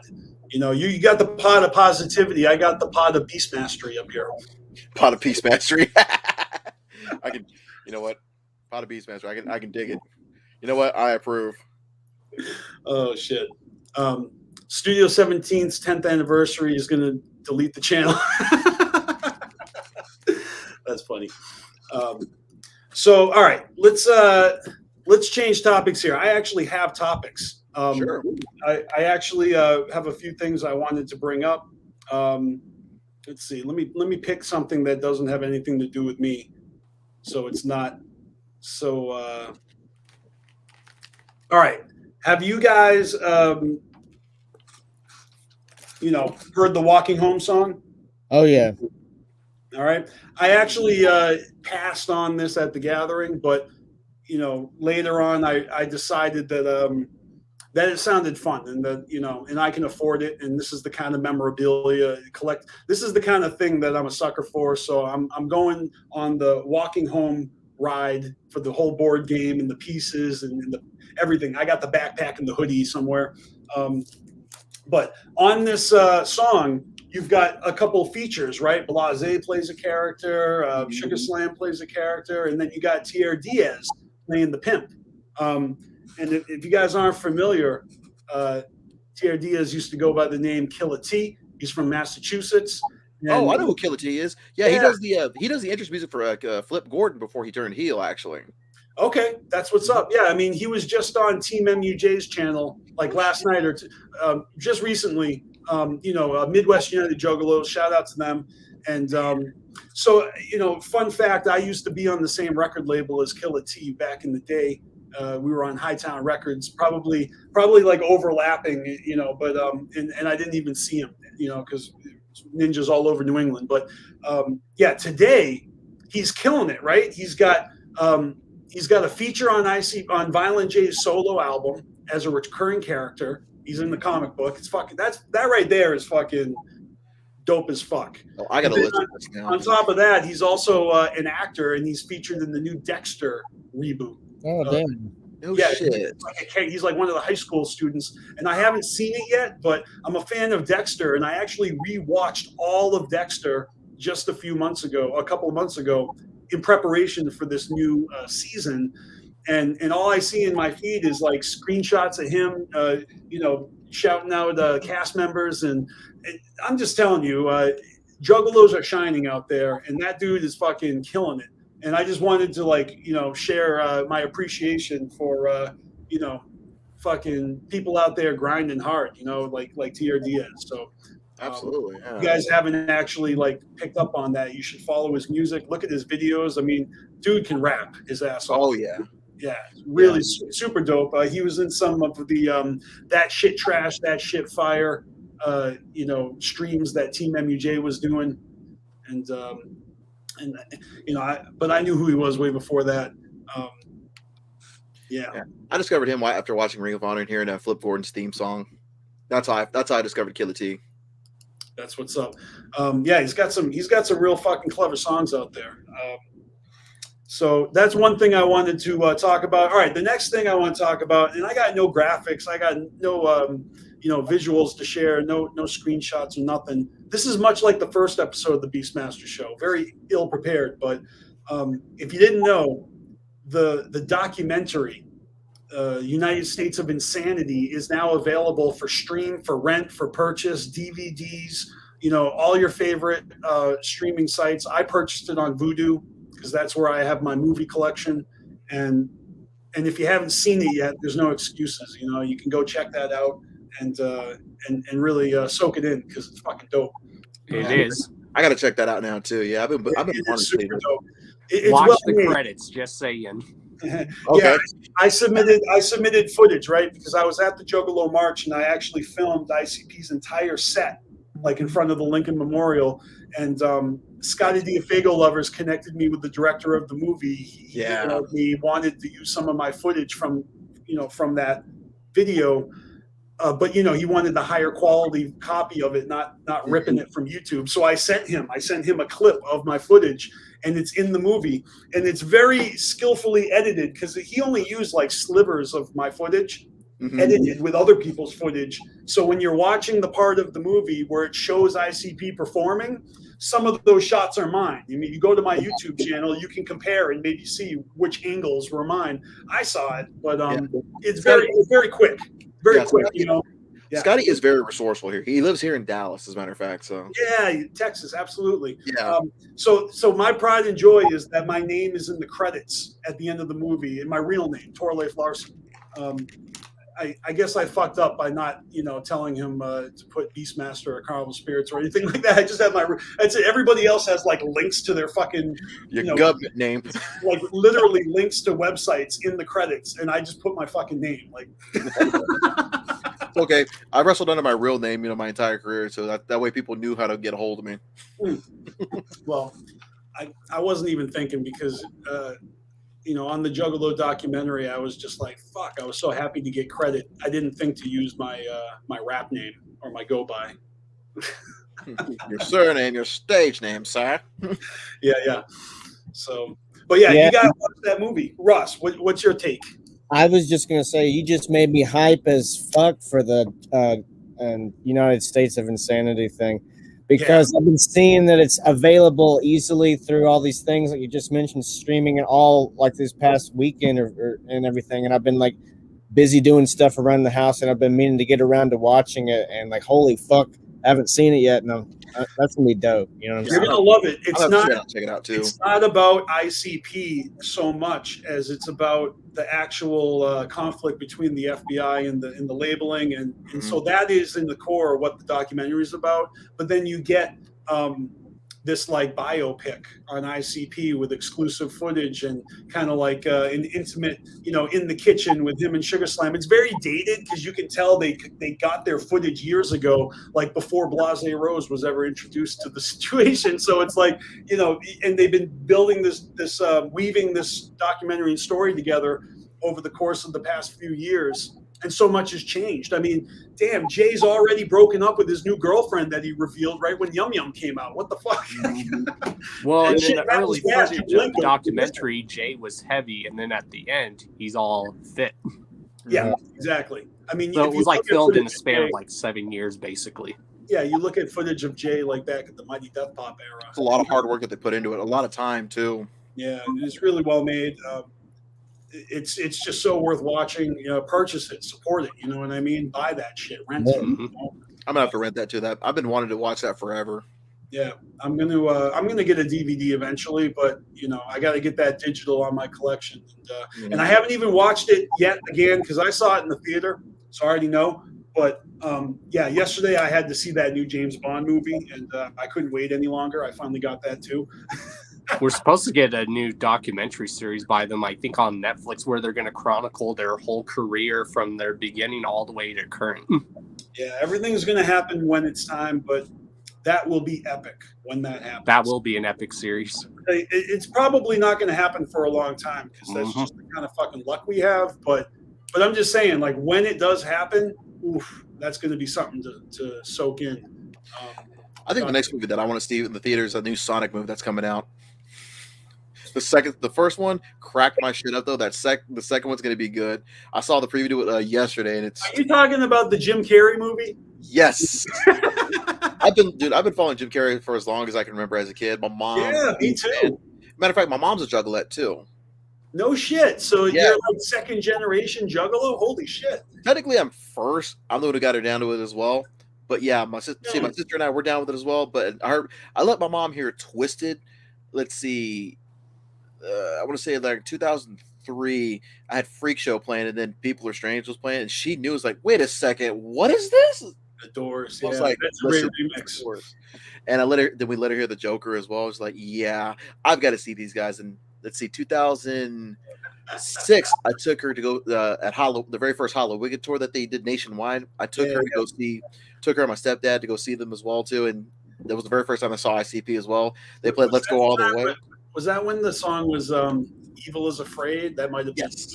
I love that fucking song. Yes, but yeah, my family is all engraved into the music. Me and my sister more in the culture though. But my mom loves it as well. My stepdad loves it. My stepdad loves Blaze Your Dead Homie more.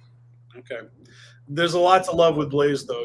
He's got the pipes, and everyone's got their vibes. Blaze has a nice vibe. I haven't listened to. I admittedly haven't listened to a lot of M&E artists in a long time, but like thinking back, I think back on the past 10 years.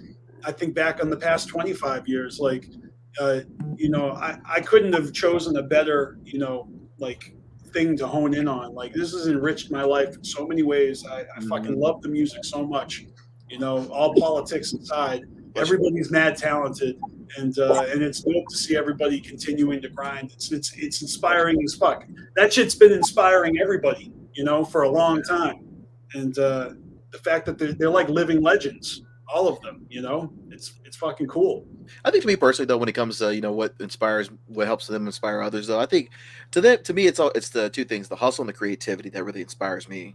Because quite frankly though, the hustle and the creativity and the fact that you can have music to bring us together.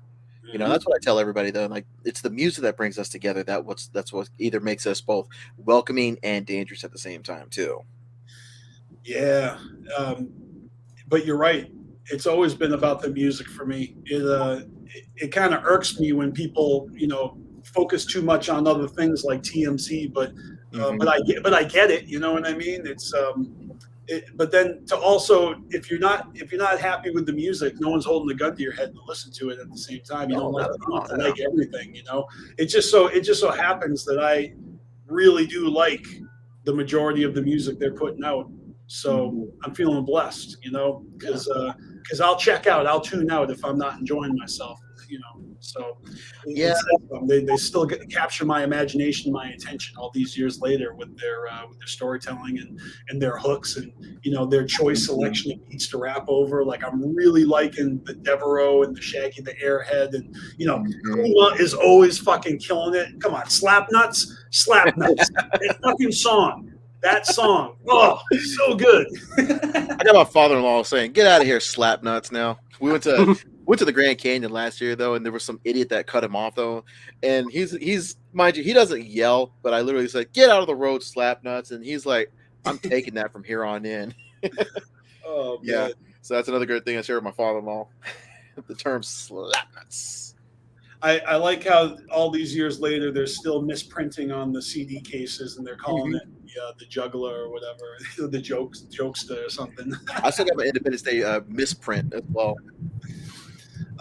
Yeah, at this point now I'm starting to feel like it's done on purpose. Like maybe it's like, you know, something they're doing on purpose just as like a running joke.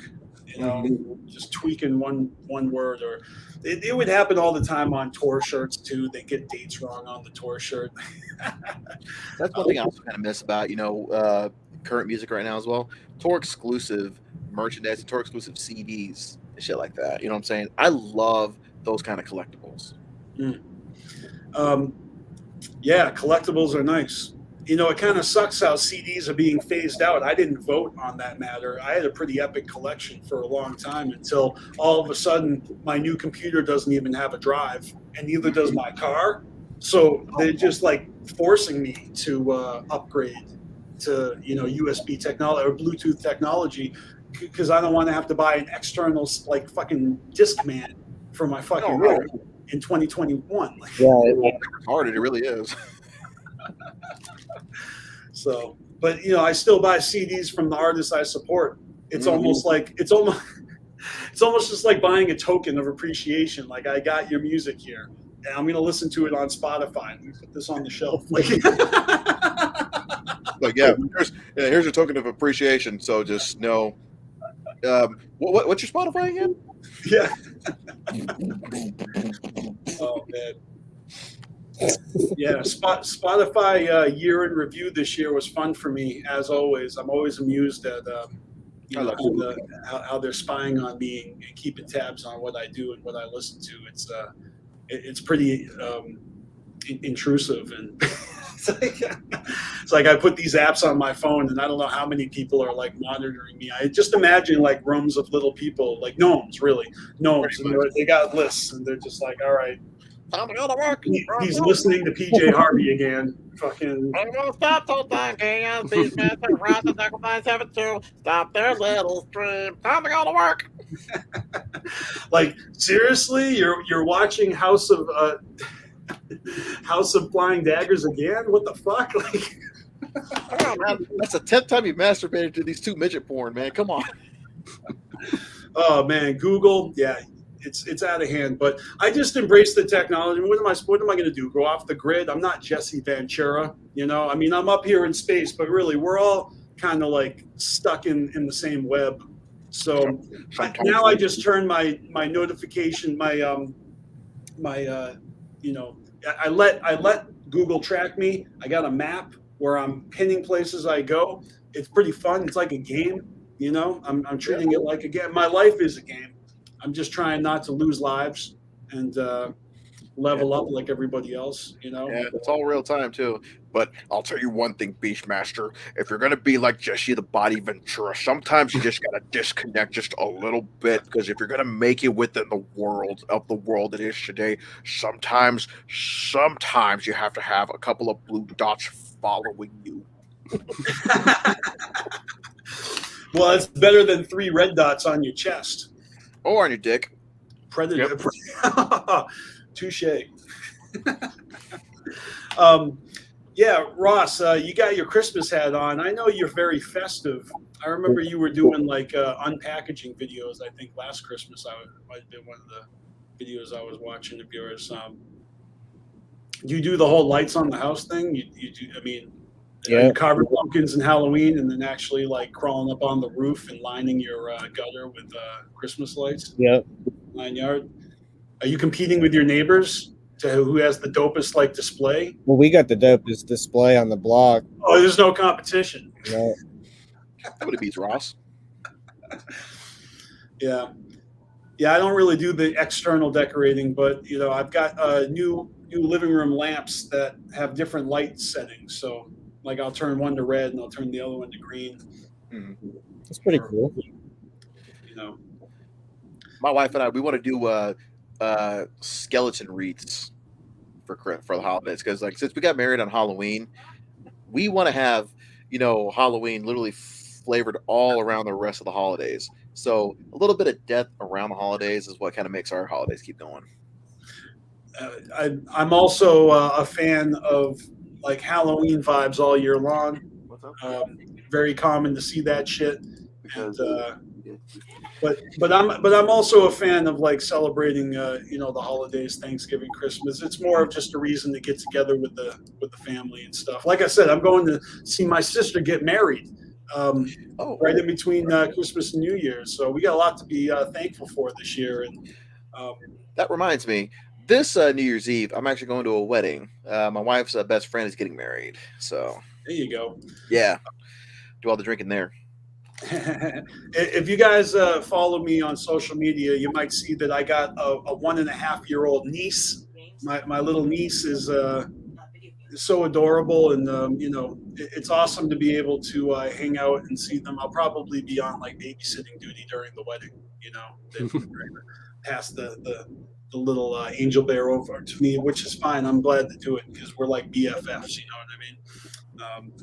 But yeah, so that's really like all I can think about right now is the 10-year anniversary stream, and then the holidays, and then jumping into 2022 with the best foot forward, and you know, still going to you know, humor the Carnival Spirits like platform and go live like once a month.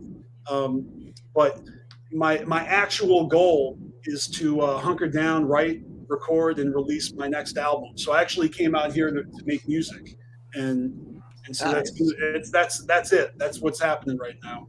Yeah, you said Portland, right? Portland, yeah. Oh yeah. I already did a show. Shout out to Knothead, who invited me out to Port Hadlock, Washington, to do we did a benefit for someone who lost their battle to cancer, and there was a whole roster. I actually had some flyers and CDs, the Unforgiven, Concrete, bunch of dope rappers out here that I just recently met, and actually had a pretty warm welcome too. A bunch of compliments from the crowd. You said Concrete, right? Was one of the rappers that was over there? Yeah, Concrete. Do you know him? Yeah, because if it's the same dude that I'm thinking of, he was a part of this group. I forget what it's called, but he came and performed for this festival here in Dallas back in 2006 called Cyanide Entertainment's Death Fest. Okay. If I remember anything, he actually did some collaborations with SKR back in the day.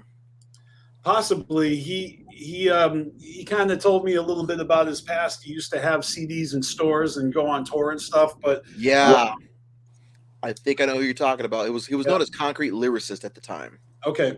Well, I actually have a little bit of footage. That's something that you guys will see. Like, you know, in my downtime, I'm going to be doing dumps of footage that I have not yet released on my BeastMasteR Was Here channel. I've got footage from The Gathering. Yeah, I've got footage from that I haven't even released yet. I've got some Steel Panther footage because I went to a Steel Panther show this fall. Nice. I fucking love them. I've seen them a bunch of times, but I went and saw them in New Hampshire, and yeah, and it was great. I got like a couple of songs. You know, I like bootlegging like that. I've been bootlegging, like sneaking tape recorders and audio recording concerts going all the way back to like 1998.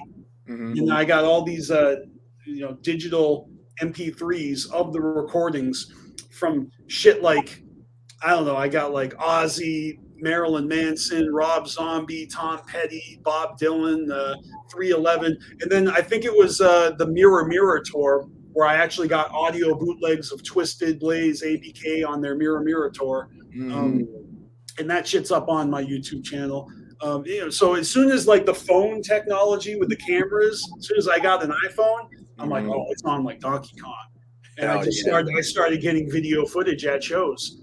And it was, so I started putting that shit up on, just dumping it on my other channel there with the colored speech. I just put all my, it's like my video, like elephant graveyard of concert footage, It's a lot of bones, man.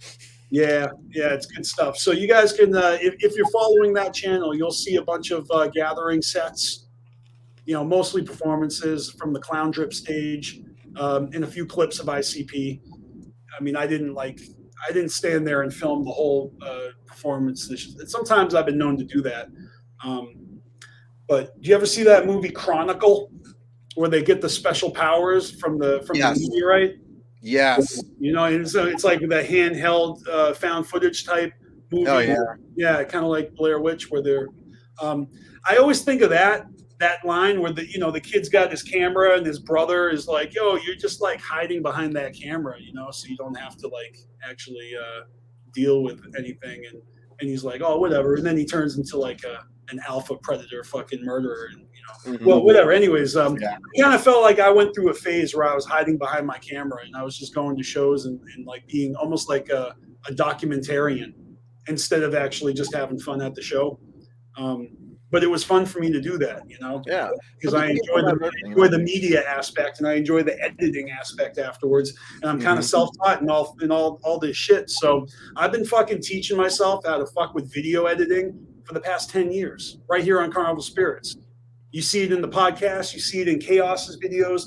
Don Panic 17, Don Chaos, Echo Side Fiend, Scotty Balls. A lot of times I'm the one doing editing on videos behind the scenes. I don't even credit myself, but I take pride in that, So a lot of the stuff that we've done has been collaborative efforts. Like I'm always lending a hand doing Photoshop, making flyers, doing thumbnails, intros, outros, transitions. This shit's my playground, Now I want to interject and add comics to it. And I think that's the evolution of my input to the communities. You're going to start seeing little like political comics or like little like Peanuts gang, like little jokes that probably you won't get unless you get it, All right, say what? Juggalos will understand. If you got a PayPal for it, then you start selling them. Hey man, you already got a copy from me. Yeah, because that's the end game right there. I plan on getting old and feeble, and I'll still be pumping out doodles, because you can't rap forever. You really can't. I've seen that. You can't wrestle forever, but I think I can. Man, I grew up fucking scribbling chicken scratches and creating art my whole life, and that's how I came in. I'm going out that way, Hey man, the way I say it though, die doing what you love to do, even if your hand like breaks and falls out and you have a coronary. That's right. And you end up crapping yourself in the process too. So it's pretty cool that that ICP's streams are going to be free on Twitch. Yeah. If you guys weren't subscribed to the Patreons, now you have a free way to watch the content. So I will be watching that. We're looking forward to that. I'm going to be there in the live chat probably tonight. Is it the show tonight and then Monday? I think it is. So is it my understanding you can donate $5 and then that enables you to watch past streams? Is that what it is? Yeah, that's how Twitch works. Yeah. Yeah, but they weren't doing any past streams on Twitch because all their other streams were on Patreon. So I don't know if that $5 will get you any extra anything because I think this is their first thing on Twitch. So I've only fucked with Twitch like a couple of times when I played like Animal Crossing New Horizons. So you have a Twitch and you've used it? I have a Twitch. I've never used it. I don't even know. Well, we're using our Twitch right now. Okay, fuck me. I guess I use it every Saturday afternoon, but I'm doing it from StreamYard, you know. So I'm totally like remote tapping into Twitch. I feel bad because those dudes on Twitch hit me up after the stream, I think 2-3 weeks ago, and they're like, "Hey, can you do a raid for Sexy Let's Stream?" And I'm like, "Fuck, I would. I just don't know how." I'm like not even logged in. You know what I mean? Mhm. I apologize for not doing a raid and sending my viewers to you because I just don't know how. But maybe I'll get my shit together and learn, you know. But I'm still learning OBS Studio to really, learn how to stream, because I'm thinking about, just switching all my streaming to OBS Studio and streaming on YouTube as well. Mm-hmm. But at the same time, though, it's like StreamYard does make this so much easier to actually have people pulled on, because if you have OBS Studio, then it's like, okay, you got to record your screen and you got to do like a Zoom call or something like that too. And it's like, all right, that'll work though. But it's like this kind of integrates it a lot easier. Well, let's just say that Carnival Spirits has a premium account here on StreamYards all the way until next summer. So I'm just saying, anyone take advantage of that chaos, because after that, you're chipping in for the next subscription. Oh, I'm definitely down to do that. Well, that's what's up, because I prepaid for like a year of premium, and then it's going all the way till July. Scotty and I have been footing the bill, but it's worth it in my opinion, because I don't like that StreamYard logo in the corner, and I like how I just like being able to multi-stream to all the platforms, be able to download my episodes when I'm done, and I have a copy of them on hard drive. So, yeah, it's a pretty good system, you know. I understand what you mean there. If I streamed a little bit more though, then I would definitely put down for a premium account though. But yeah, well, on Carnival Spirits, we got a bunch of moving parts. You know, Scotty Balls does his stuff, and shout out to Scotty Balls, because he's the man that kind of put this whole gang together. And you know, without his vision, I probably wouldn't be doing what I'm doing right now. But then again, you know, everything happens, you know, eventually. You know, you always go back to where you belong. And I was actually a part of the YouTube community anonymously under a different handle for years before I decided to jump in with my real name. And those years of like 2008, 2009, 2010, 2000, right up before Carnival Spirits started, I was watching everybody's videos, and I don't even think I commented, but I was watching, you know. So I was inspired by a lot of the juggalos that were out there. You know, been doing this shit longer than 10 years, but I felt like it was a pretty dope milestone, because I don't think any collaborative juggalo channel has lasted as long as us and has been as successful as us, you know, without having any type of like implosion and falling out. And, you know what I mean? Oh yeah, I know what you mean. I mean, Juggalo 972 itself has just been me doing everything. So yeah. So sometimes, you know, for some people, they just do better just working alone. You know, and time is really all you have, though. And sometimes you just don't have the money afterwards, too. So it's like, okay, time means money. Yeah. And it's funny because, you know, nobody makes me do this stuff. It's all out of the passion. And, you know, sometimes I get bored with it myself. You know, as soon as something's a chore, I just lose interest. So you got to change it up. But when I make a plan, like a goal to do a BeastMaster show every weekend all year long, I did my best to fulfill that promise, and I feel pretty satisfied, even though I missed a little hiatus and I'm stopping a little early. But I actually started early. The first 4 episodes of my show took place in December of 2020. So I got an early start, and now I'm just ending a little. It actually works out perfect. You know, I put in a year. Yeah, especially whenever the pandemic started, though. You know, that's basically what I kind of started doing. You know, as far as live streams do. Matter of fact, before the pandemic happened, though, I was actually live streaming every Friday. I was actually literally just kicking back, just chit chat. You know, before StreamYard ever became a thing, too. So that was always, you know, kind of hard to do. But then whenever StreamYard came out, I was like, okay, now I can actually sit back and actually drink with people on the stream as well, instead of just drinking by myself. Yeah, no doubt. And you know, I always enjoyed the chill sessions. You know, Chaos, you're always doing those, which is dope. And maybe we'll get back to doing some more like after darks, or, you know, like open panel streams where everyone could just come and chill, not like interviews or whatever. Like, I am not your go-to source for anything. Like, if anything, like I need you guys to tell me what's going on. Somebody's gonna, hey man, just kick back, relax, crack a beer, and just talk shop. That's right. So I want to reiterate one more time that you guys got to check out Rude Boy's book, The Fun House. All right, My Life, The Fun House is out. Written by Kid Vicious. Well, Mike Shepard. Same author as Project Born's book, Forever in the Jacks. If you're a juggalo that enjoys reading, shout outs to Rude Boy.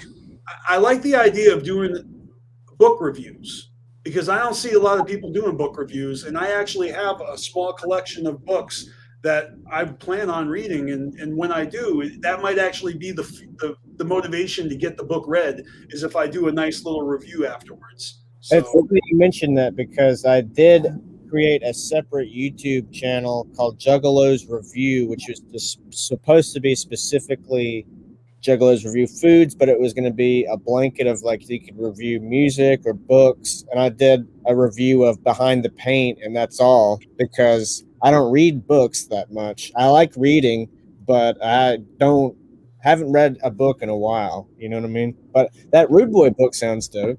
It does, yeah.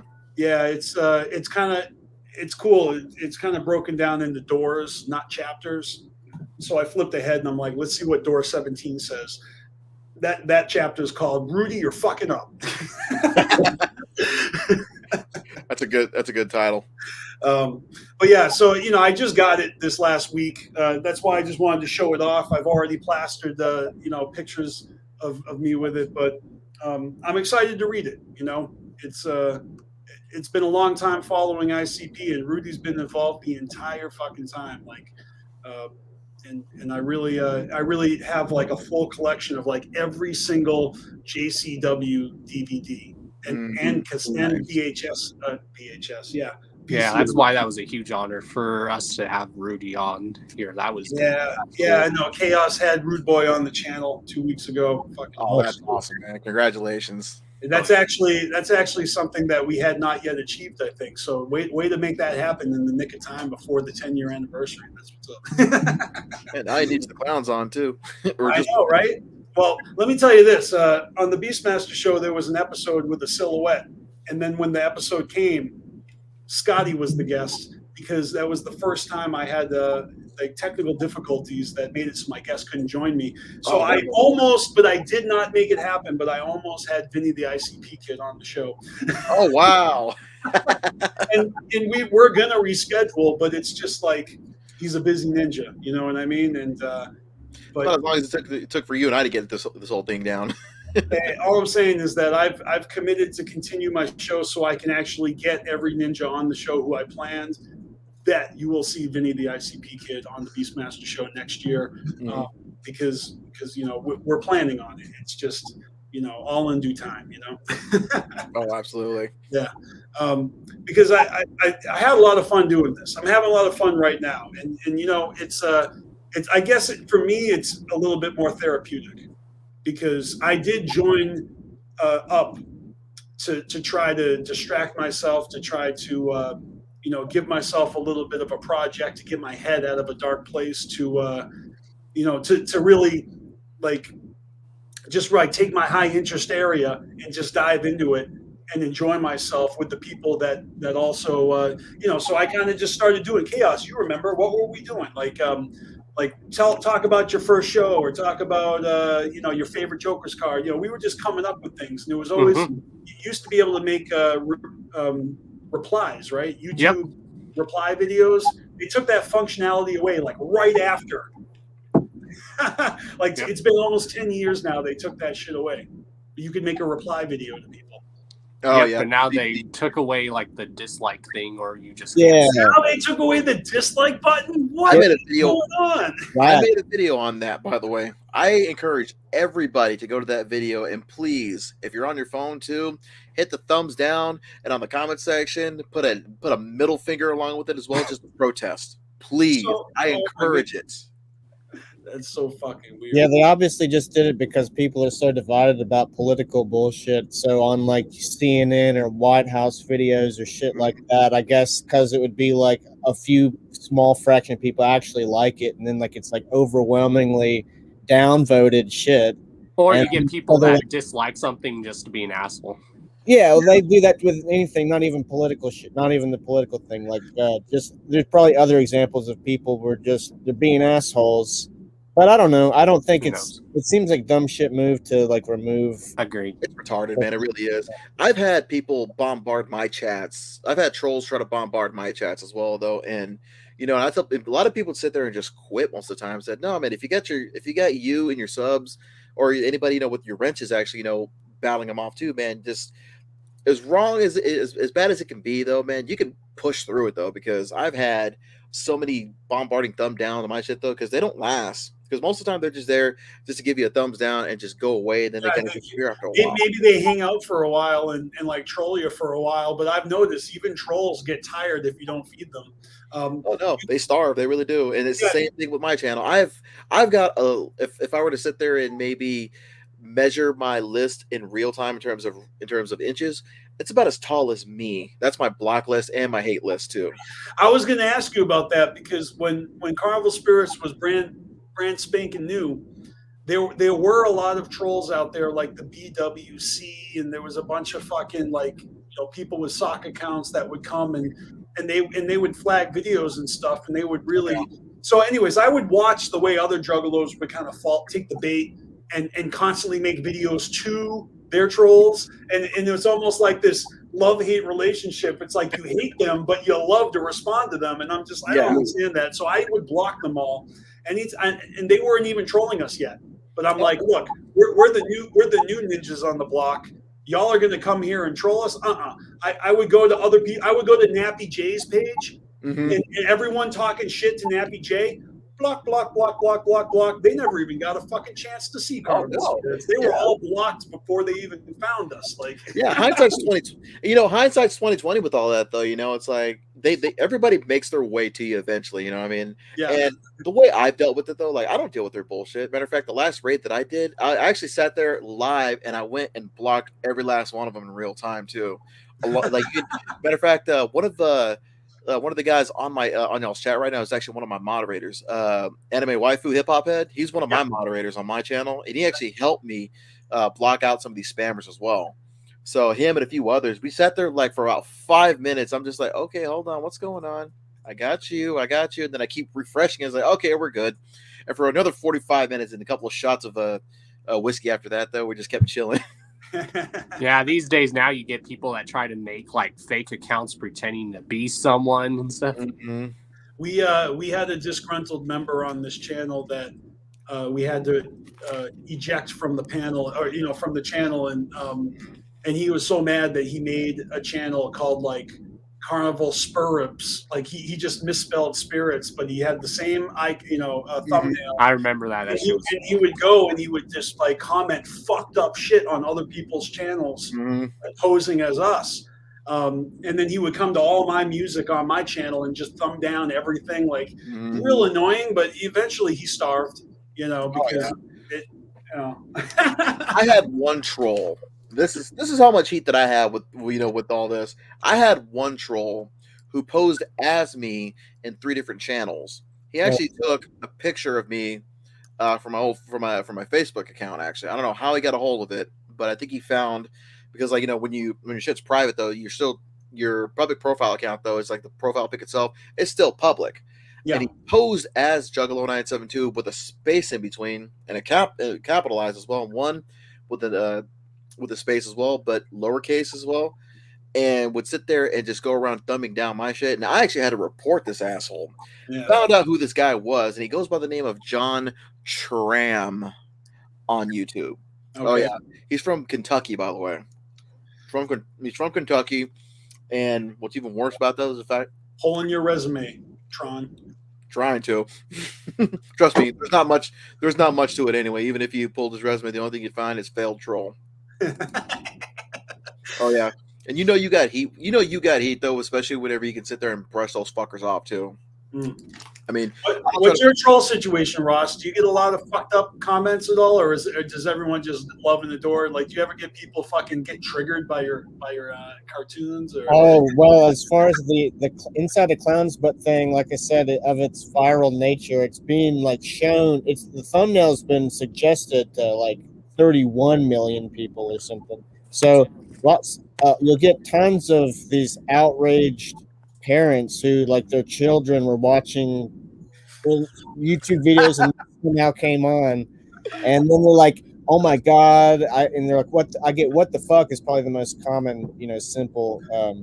But those are reasonable responses in a sort of a way. I wouldn't really count that as trolling. No one's ever, but like, they're not like "fuck this, this sucks," but like they're very upset. But that's really like you need to have your children have a different setting for YouTube. I don't know really what to tell you. You know what I mean? Yeah, that's not really your problem, but that's what I say. Like I was like, I don't know what to tell you. You need to have your YouTube account not set up to where your children can. I don't know. I mean, like, when I was a kid, I actually like picked up my parents' rotary phone and just started fucking dialing numbers. And real talk, I must have been like 4 or 5 years old. I called Texas. And my mom caught me babbling on the phone, blah, blah, blah, blah, like not even talking real words. And she picks up the phone and found out that I had dialed someone in Texas and was just like talking to them. That true story. I did that, that. I mean, we all did crank calling at least once when we were younger. I used to love crank calling people as a kid, man. Oh, crank calling, man. Before caller ID. Oh, yeah. That or you had Ding Dong Ditch. Remember that? Oh yeah. Now it's all ding dong and snitch. Like I saw him run away from your shit. Though I was like, man, shut the fuck up. Yeah, there was this. I must have been in like 10th grade. There was this like initiation type thing going on with the senior or with the varsity soccer team members and me, and they took a bunch of the seniors took me out in a van. And they were like jacking everybody's bags of leaves. It was in the fall, so everyone had their bags of leaves. And we took a whole bunch of bags of leaves, and then we went and we filled this chick's like Jeep because she left the sunroof open, and so we filled her old Jeep with leaves, like God damn, like a fish tank, and then it didn't stop. Then we went around the neighborhood and stole everybody's political picket signs on their front lawns for whatever local election coming up, mayor or whatever, and then picketed all one chick's fucking driveway or one lawn. So it was like 40 fucking picket signs. Damn, TJ, you were savage. Oh yeah. We called ourselves the DFF, the doorbell DFF, doorbell freedom fighters. I think. How original, by the way. It's like, oh my god, look at all the picket signs in my lawn. Or wakes up in the morning or sees all the leaves in their car. Then we go back to dude's house, and one of them actually like hid behind the bushes with a fucking hose, like ready for retaliation. Like these girls were gonna actually like come find us, like at night. It was weird. Like, yeah, good times. Anyway, that was a random memory of kind of like my rite of passage, not hazing per se, but they definitely like made me jump out of the van, run, grab a picket fence, grab a sign and run in the van. You know what I mean? Like, all right, TJ, this is you, go do it. Like wearing all black at night, like pretty sketchy. I got a story for you, by the way. It's actually it happened. Actually, I did a video on this. I don't know if you've seen this, but I got a fucked up story for you, but it's actually really funny. So when I was in college, when I was waiting tables, this particular day though, I'm waiting tables, and this guy was drunk. All right, East Texas redneck, mind you. I mean, that's the best way I can describe it. Now, mind you, my at the time my hair is shorter. I look like with my hair short, I look like Fez from that '70s show. Simple. I think good day. Anyway, that's awesome. This guy is drunk as fuck. He's drinking these talls of Shiner Bock, though. By the way, good beer. He's three down, right? And he's sitting there just going through the menu. He's sitting there like, hey, and he calls me a wetback, right? And I'm like, excuse me? It's like, I got a question about this here menu you got here. do these come with French fries? Now, I'm a professional. I'm 19 at the time, but I know that I can't lose it on this guy. But if he's drunk, then maybe I can get a good tip out of him. I don't care how racist he is. Smart thing. So I'm thinking, okay, all right, I'll serve you food, okay. But here's one thing: if you're my boy, you can call me any racist thing you want. But if I don't know you, you and I got heat. But he says, "Oh, wait a second, I got a question about these here brownie bites." Now, these brownie bites are basically just small little brownie cubes that are cut up that have a little bit of powdered sugar on them, and the kind of glaze that you put on a like a cinnamon bun. You know what I'm saying? The kind that you glaze on. It comes in a little dish. He's like, "Can I get me one of them there too?" I was like, "Okay, I'll get your card real quick. Let me open up your tab."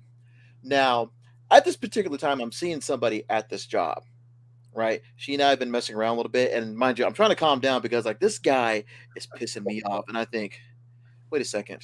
So I go to take the dish. We go to some place private. She kind of calms me down a little bit. We do a little bit of something, and I ejaculate inside of the dish. And I said, "Jose, make a key?" And I said, "The glaze real quick. Hand me the glaze." And so I mixed it inwards, put it in, and I said, "All right, give me the brownie bites. I'm going to take care of this real quick." I go to give him his drink. I go to give him his burger and fries and his brownie bites. And this dude is 5 tall shiners in. This guy is he's getting drunker as I'm serving him. And he sees me and he's like, "Oh, there's that food there." "Hey, thank you, son. Thank you, son." And I'm like, "Lane 13, right? Yeah, that's my lane. Okay, I'm gonna go get my food real quick. I'm gonna go get my beer. I'm gonna sit down and then I'm gonna eat." Now, mind you, I'm head lane server at this particular part, right? At this particular time, and I'm telling everybody, okay, everybody who told me about this guy, lane 13, watch this. About 5 minutes go by. He's done with his burger. He's got a sweet tooth, and so he decides, okay. Takes the first brownie bite, dips it in. He goes metatarsal deep right here. Here's the teeth, and just for about 10 minutes, I watched him eat it all, glaze in my jizz. Oh my god! Oh, here's the best part. I go to get his tab. It's like, "Hey, son, them brownie bites. So sweet, exactly what I needed." Takes the dish. Oh man! All of it up, and leaves me $100 tip. I was like, "Thanks, man. Hey, I'm here every Wednesday." I go to split the tip up. Here's for the cook who helped me out with this, and here's for everybody who watched it. So yeah, I made a drunk racist ass bigot eat some brownie bites with a little bit of my jizz mixed into it. Oh, that is epic as fuck. When I first started hearing this story, I was thinking a little bit of the movie Clerks and the chocolate covered pretzels, and I was like, "Oh no, oh no." That's fucking crazy. Yo, we got Panic 17 joining us. What's up, brother? What up? Chilling. Let me throw you on the top panel so our special guests are on the second deck. All right. How you doing, man? Thanks for joining the last show of the year. I appreciate that. Yeah, appreciate it. What's Most going awkward on? late time to join, but Yeah, I know. No, you know what? Punchline before It's funny because it was funny because I'm listening to Juggalo 972, and it reminded me of Chris Farley, Almost Famous. Have y'all ever seen that? Yes. So basically, just to keep it short, they're sitting around the campfire, and this dude, I think he's like a cook or I don't know, he's dressed up crazy as fuck. He got like the wild hair going and shit. And Chris Farley starts laughing. He's like, tell him the story. And he's like, "Oh, yeah, well, one day I made some pudding. I put some shit in the pudding, and I gave it to my brother. You know, my brother eats the pudding, and he eats shit pudding. And then he's all, tell him the end. That's the best part." He's like, "To be completely honest, I don't have no brother. It was me. I ate shit pudding." I don't know why it reminded me of that part of I love that movie, Almost Heroes. Oh shit. Yeah, that was one of his last movies. It might have been. I think it was his very last movie. Yeah, I think so. Yeah, it was his last starring role, and then he actually made an appearance on Dirty Work, with the whore that bit his nose. You know what came up in my memories is a movie from the early 2000s with Dave Chappelle, Danny DeVito, and Norm Macdonald. Rest in peace. Screwed, yeah, and it's a movie that kind of got overlooked because one, it kind of happened before Dave Chappelle blew up. Yeah, but still, it's a Christmas movie too. So if you guys haven't seen Screwed, go check that out. Good fucking movie. Speaking of Norm Macdonald, Dirty Work. Really sad that we lost him this year.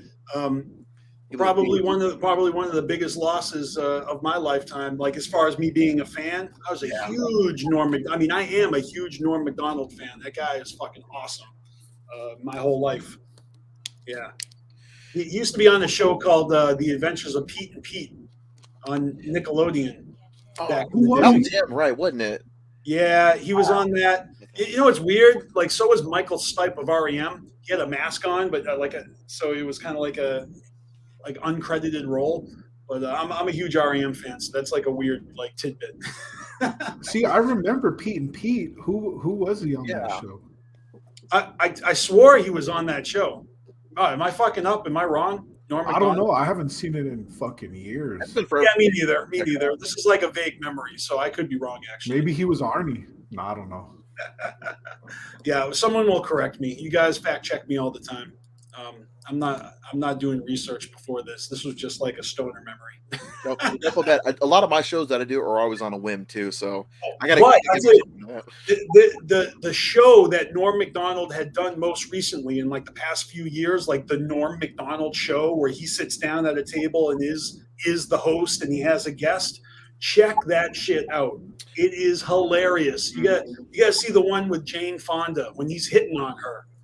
Oh, it is awesome. It is gold. Oh yeah. But yeah, I can't not bring it up. Like, we lost some really good friends this year. Yeah, I think about Big Irish Juggalo all the time. He's just such a huge loss, but he was such a good friend to me and the channel, and a lot of you guys all knew him as well. And Nappy J as well was someone that I was watching on YouTube before before Carnival Spirits existed. I was those guys are on my radar, So we definitely want to. We'll be including them next week on the 10-year anniversary. We'll have like a memorandum or something like that, Every night I'd be on my PS4. I'd say 3 or 4 in the morning my time. I would always see Big Irish on the PS4, and obviously after he passed, he wasn't on anymore. And it's weird not seeing. Because I had him on PSN as well, and it's weird not seeing him on there. Yeah, and then like you would see him afterwards, and knowing it wasn't him, I had to take him off. I knew it wasn't him. I'm just like, man, I can't do it. What, like seeing his account, like either his I assume it was like his daughter or family members or something. I was like, I just got to take him. I know it's not him. Right. Yeah, I still have him on Facebook too, though. But man, he had a big impact on me though, because he was probably one of the reasons why I got the term pot of positivity, for my channel. Because like originally before, I started doing anything on YouTube, I used to actually write reviews for fagolovers.net. And I followed all of his reviews, the way he reviewed things. I got a lot of his. I read everything that he reviewed, and it spoke to me in a lot of ways. And I eventually started doing album reviews and tour reviews for every show that I went to. And I kind of picked up on some of his slack during that time too. Matter of fact, Scotty D, I would see him a lot of the shows that I would be at as well. Oh, yeah. If you guys didn't know, Big Irish Juggalo used to write for Fago Lovers. Fago Lovers obviously is helmed by Scotty D. So there's that connection. I don't know if everybody knew that. Irish had a lot of gems that he would like say the most funniest shit on our streams too. Of course, he's so insightful. Like Big Irish was like you know, he was like an authority figure, you know, like people respected his opinion, and he would like jump in and he would actually like mediate between juggalos. It was really impressive. he was like a big brother to all of us too, because like he'd show up on my streams every now and then, and he would just like drop a little tidbits of wisdom and just a little bit of opinions and ask us what we thought. Matter of fact, one of the last things that he gave me a big compliment on though was the Independence Day remaster that I did. That was the last thing he complimented on that channel, on my channel for that video. And I'm like, I see it every time too. I get a little choked up every time I see it, because he was a big missing piece this juggalo community still needs. Yeah, it's hard not seeing him around. And plus with DJ Run for Cover too. Yeah. Right? Yeah, that wasn't this year, but wasn't this year. That was last year. That was last year when we lost him, because I first went on his I first went on their show for the first time, and got to meet him a little bit though. He was a real cool dude too. It was like shout out to Tales from the Lotus podcast. Lotus podcast. Yeah, it was weird.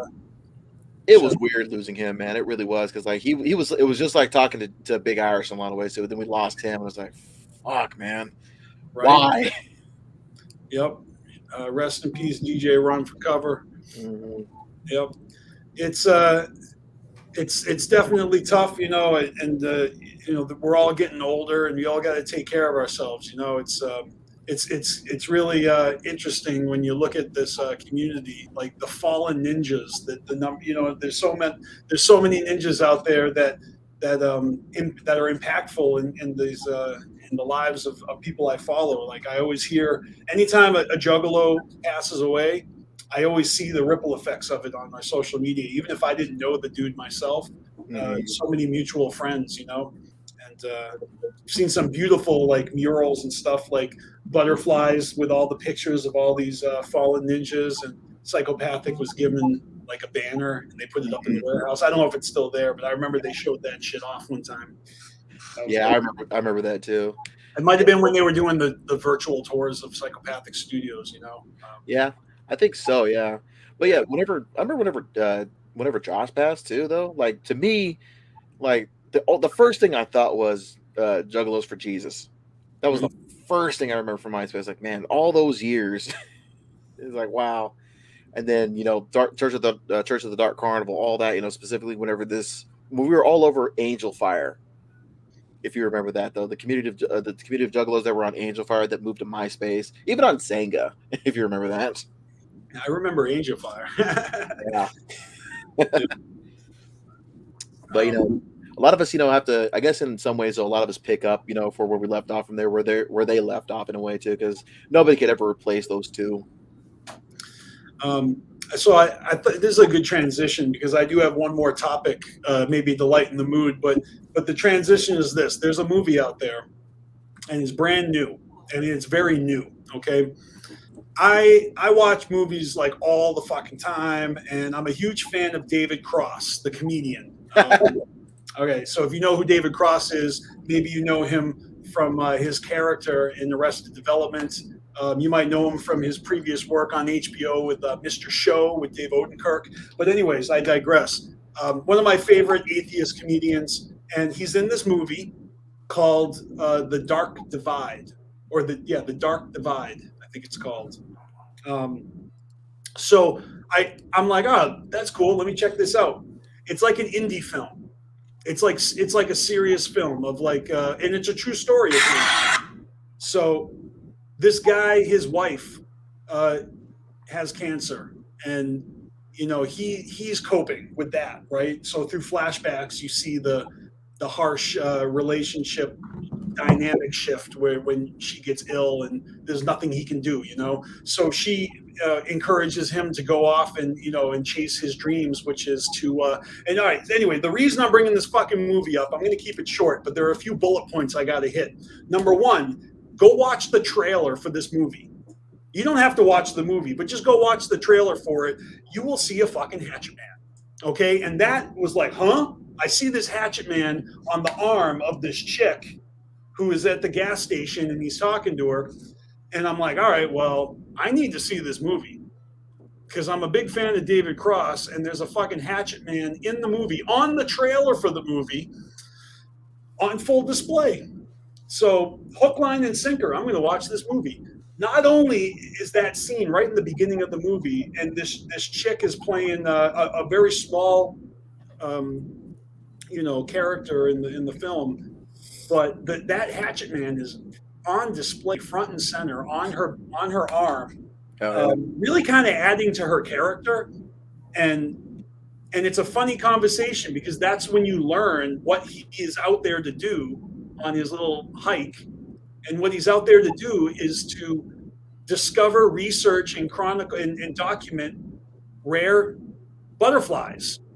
So 1, we got the Hatchet Man. 2, we got the butterfly hunter, and they literally talk about it. She's like, "You're gonna hunt butterflies? Like, who's going butterfly hunting?" Like, it's so bizarre. And then as he goes into the Dark Divide, the wilderness, and it's like this survival movie now where he really is David Cross with his sensibility and his humor, like a fish out of water trying to survive. And all of a sudden, the looming threat out there is the elements and, yeah, you guessed it, Bigfoot.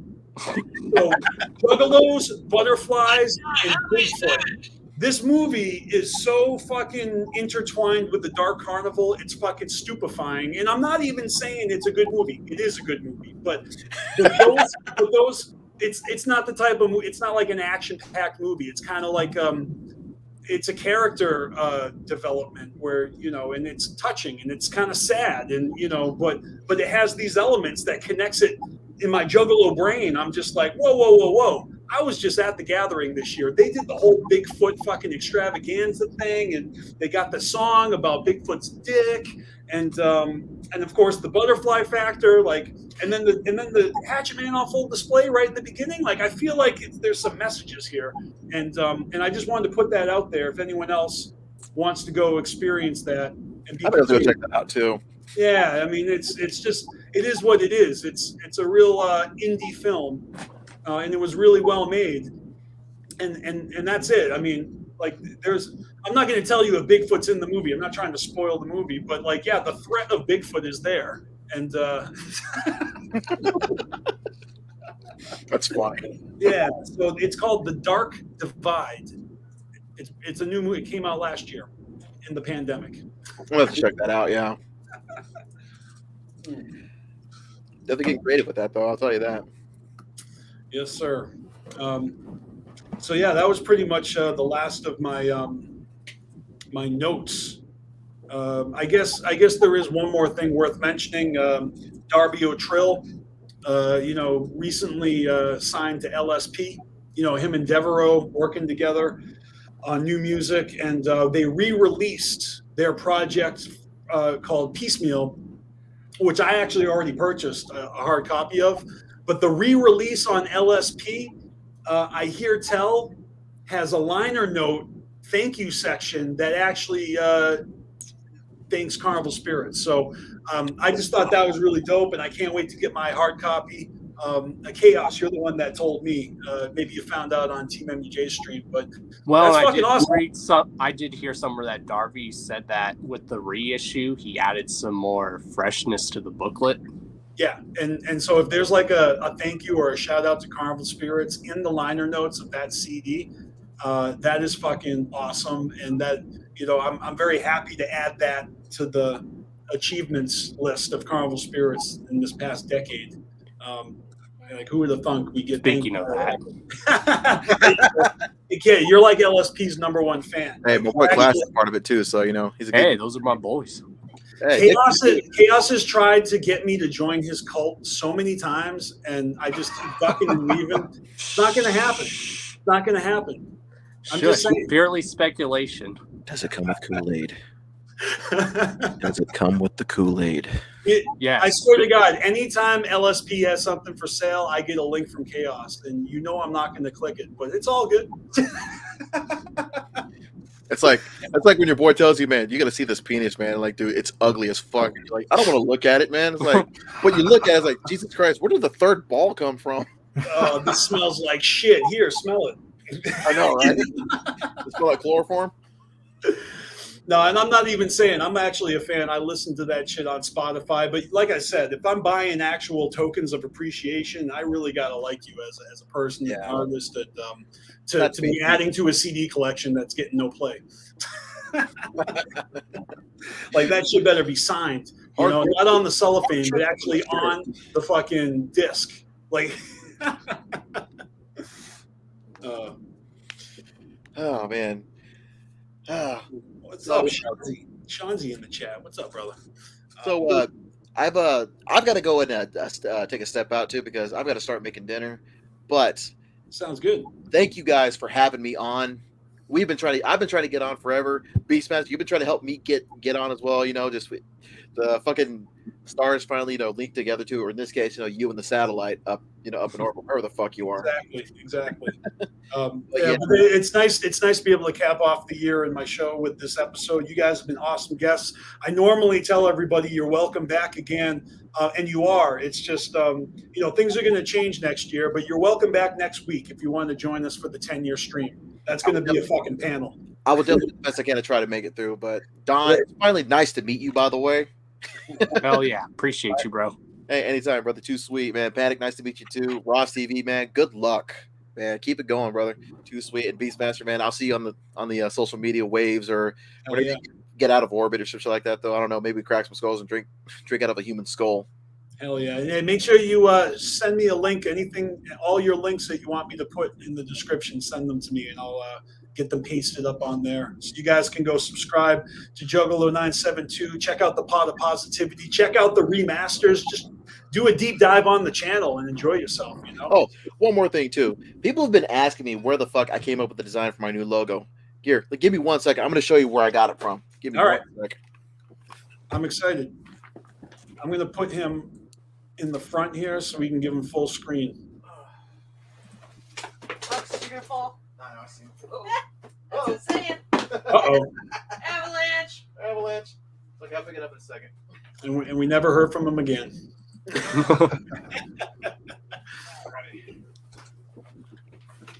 He's gonna pull out like a Chucky ball or a ding ding ball. Oh shit!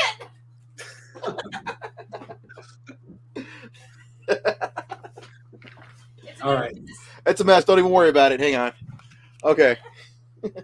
Go ahead. You can laugh at it, though. That was hilarious. So, I got the design for my logo, by the way, from this beauty right here. Nice. The IWGP Heavyweight Championship. Hold on. Here you go.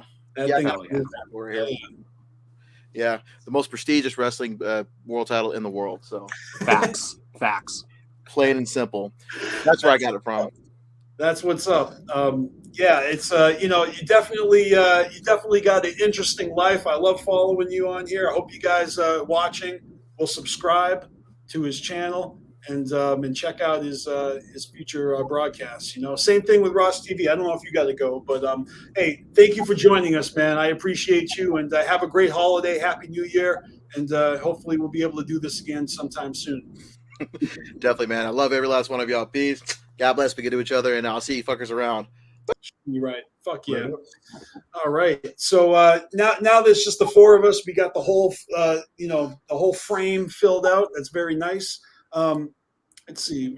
We're going for about a little bit under 3 hours. You know, I'm still feeling good. Still feeling my coffee. Although I have kind of run out of topics. So if you guys got other things to do, we can wrap it up. There's probably a little bit more I could do looking back on the year, looking back on previous episodes, my previous guests. But I'll tell you this, I've already done the work and all those episodes are up and you could go back and watch them all. You know, that's for you guys. I've already done like a month worth of clip shows, you know, where we're showing off old interviews and bloody birthday videos and stuff. And, you know, next week we're going to be watching a few clips from our channel the past decade. We're going to be looking back at some fun memories. We're going to have special guests. So next week is the big shebang, the big 10-year anniversary celebration stream, Saturday, December 18th. We're calling it Decade of Dominance. So look for that flyer tonight, tomorrow to hit social media. And yeah, you guys should send us a video. Everybody, send a short video wishing us a happy 10-year anniversary to the DMs, Carnival Spirits, myself. If you're on my friend list, just send a message. Yeah, just use your phone, upload a quick video. We'll put it in the collection. We're gonna play them all. We got a big montage video of everybody. Or you guys can send me some, and I'll make sure that TJ gets it. Yeah, send it to me. Send it to Chaos. Send it to Scotty Balls. You know, we're all pooling together the videos. So. And this is going to be a very good stream, y'all, because we're going to be celebrating our 10-year anniversary. So that's why there's going to be a lot of gems. There's going to be a lot of stuff that are going to make us look back on ourselves. I'm like, oh my God, what the hell were we doing that night? Yeah, I mean, I've been kind of waiting for this episode to come and go so that I can kind of focus more on the 10-year stream, because I'm going to go back and take a look at some of the old every Saturday afternoon streams, try to find a couple of, highlights that we can laugh at. I'll find some After Dark. There's some episodes where we did After Darks where you, Chaos, were so wild and you had us rolling. You know, I'm just going to scrub through videos and look for us laughing and then go back and see what we're laughing at. Oh, there's even some shit, even when you were like getting pissed drunk, and it was like, oh, we don't need to go back and look at that. Come on. There was one time where I fell asleep on the live stream, and apparently you guys could hear me snore. Yeah, we were laughing at you. Yeah. Like, is he sleeping? I want to say it was me, Chaos, and Jinx. Yeah, and we were all just like, he's sleeping. Hey, sometimes you pass out. You know, last year on New Year's Eve, we went live for 8 fucking hours, and we got tanked. Yes, we all got drunk and stoned. That was a really good time. Actually, this year I might have a place to be and something to do on New Year's, so I'm not sure if I'll be. But if my plans fall through, I'm down to do that again. Yeah, but I'm looking forward to next year. You know, I've got my goals, and like I said, I've kind of relocated to reinvent myself. So I've got a fresh perspective, and I've got a nice game plan for myself. So I hope you guys stick with me. If you're not following my Facebook group, BeastMasteR was here on Facebook. That's where I'm basically pooling all of my content. You know. Instagram. I guess Shanzi was in that stream too, because he says shit happened. So I guess he was in there too. Oh, Shanzi knows. Even Shanzi has memorable, funny streams that he would do. Oh shit! I'm sleeping on the chat again. Which Shanzi's actually going to a show, so he'll probably send me some pictures that we can post on our socials. Hell yeah. So I don't know if y'all watch this show, Big Mouth. I watch it. I've seen all of it. They on this season they mentioned The Gathering. It's like a one-liner, but they mentioned The Gathering of the Juggalos. Oh shit! I don't think I've started this new one yet. Yeah, it's pretty good. Kind of heavier on the earlier episodes of like songs or whatever you want to say, musicals. If that's not your thing, it's kind of heavier in the earlier episodes, but it's pretty good. It's funny. There were some Juggalo references earlier on, right? Already? I don't know. I think there is. Or I thought I saw some screenshots. I've never watched the show actually, but yeah, it's pretty good. It's funny. That's what's up. It's definitely not for kids, I don't think. Maybe not. I remember this time last year, I was just finishing up my my Wu-Tang Clan binge.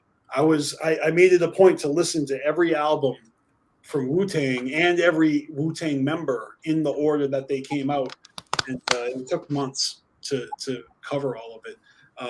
What I've been doing this year is I decided that I wanted to watch the X-Files, because back when the X-Files first came out, I started watching like in the first season, and then I stopped, and I didn't see any of the future seasons and I watched the movies, but yeah, I decided that I wanted to see the X-Files for myself, and so I've been watching the reruns of all like 8, 9, 11 seasons. I'm on the last season right now, like the one that just came out a few years ago, and I've been enjoying that. A lot of you guys probably watched that years and years ago, and you're like, "Oh yeah, that's old," but yeah, it's new to me. It's pretty. That's cool. There's a lot of spooky, weird shit in that show, the way I remember it, right? Yeah, and you know, I think at the beginning, like the first couple seasons, I was maybe it's just because it's old. So you know, the soundtrack, the music, the score is a little dated. It sounds like early, 90s shit. But I was a little bored with it. But it started to get really good, like around season 5 or 6.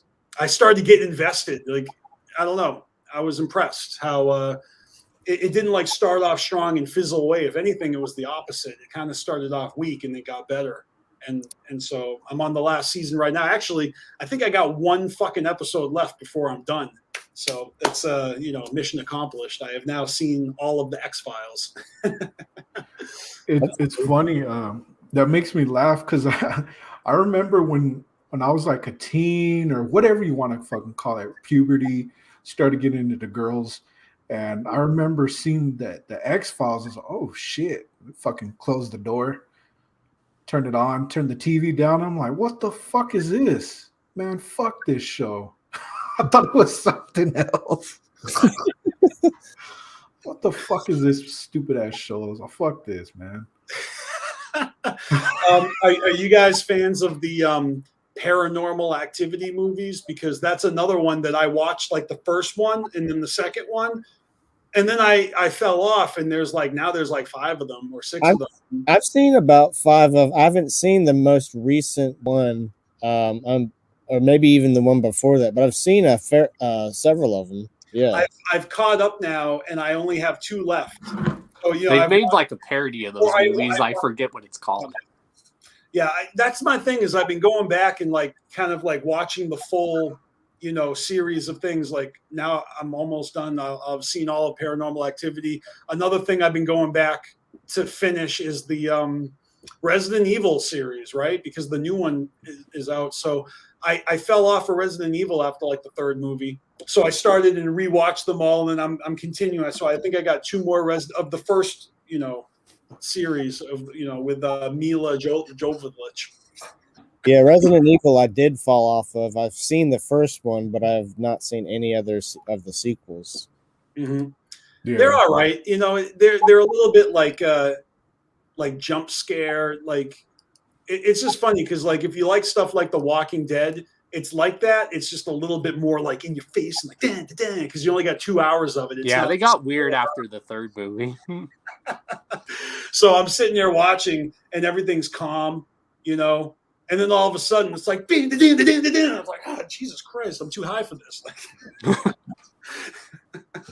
Wasn't there some actress in one of those movies that got permanently disfigured because of some accident? Oh, I don't know. I don't know. Is that a truth? It might. I think maybe. I'm not sure though. What was Alec Baldwin in the movie? He might have been hiding in the shadows. Sorry, I had to do that. Someone had a funny joke about him in a comment section that was saying, like, he was saying he didn't mean to do it. And they're like, I stand behind Alec Baldwin because I sure won't stand in front of him. Wow, that's pretty good. Oh, shit. You know what? Speaking about jokes like that and also bringing back the topic of Big Irish, for anybody that watches Walking Dead, spoiler, but this has been a long time ago. Anyways, fucking Negan gets introduced, and the dude with the red hair, and I'm fucking forgetting his name, and Glenn end up getting their head split open. Right. So his eyeball is like fucking popping out. And like the last thing he fucking says is, Maggie, I'll find you, which is like his girlfriend on the show or whatever. Right. So I saw a picture of One-Eyed Willie and it said, Maggie, I'll find you. I was like, that's fucking hilarious that they connected the two together. So I posted it on Facebook, and Big Irish got mad. He's like, dude, you're a fucking asshole. Oh, yeah. Well, you know what? I'll tell you right now, Big Irish was the reason that I had to stay off of Facebook while Walking Dead was coming out, because I was pirating the episodes at the time. So I wasn't seeing it the night that it aired. I would see it like the next day when it was available on a torrent. And if I was on Facebook that night, Big Irish would spoil that shit for me every fucking time. So seriously, I came to a point where, oh, nice, the new season of Walking Dead is up. Fucking, Yeah. I just like unlog off of Facebook for like the whole, couple of weeks of that span. I would literally boycott Facebook so that I wouldn't, because you don't know who's going to spoil anything at any minute. And that would happen a lot with Walking Dead. It would always happen. And it was always Big Irish.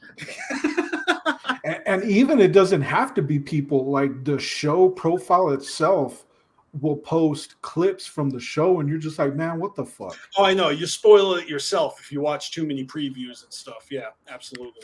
I mean, I eventually kind of stopped caring because the memes are funny, and sometimes I see the memes first and then I watch the episode and I'm like, now I get it.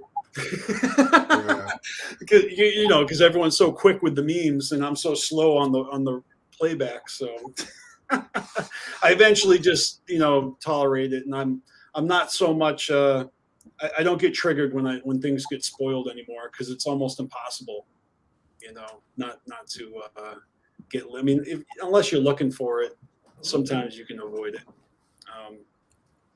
Yeah, it's tough. Like the Joe Rogan podcast, he used to go live and people used to record him and repost his shit before he was even done doing the broadcast. Yeah. People were jumping the gun and getting clips of him before he could even put clips of himself out. So he had to stop going live. Yeah. So he could control the clips and then put out the full episodes. Well, a lot of people seem to do that a lot too. Yeah. I mean, I'm not really worried about that, but I do like the idea of a pre-recorded episode that I can then broadcast and play later. Like it wouldn't be live, but I mean, really, like I'd still be here to probably throw comments on the screen. You know what I mean, from the live chat. It's not that big of a deal, but it allows for different scheduling, and you can record a show or put a show together and broadcast a show. So there's different ways to do it. But I enjoy going live with you guys. You know it. I mean, I've been doing it for fucking a long time here. When did we start going live? When did YouTube allow that? Was it like back when there was still Google Hangouts? Yeah, so maybe it was like 2013, 2014. Yeah, sometime around that. Yeah, I mean, we were doing CarnivalSpirits before we could even go live.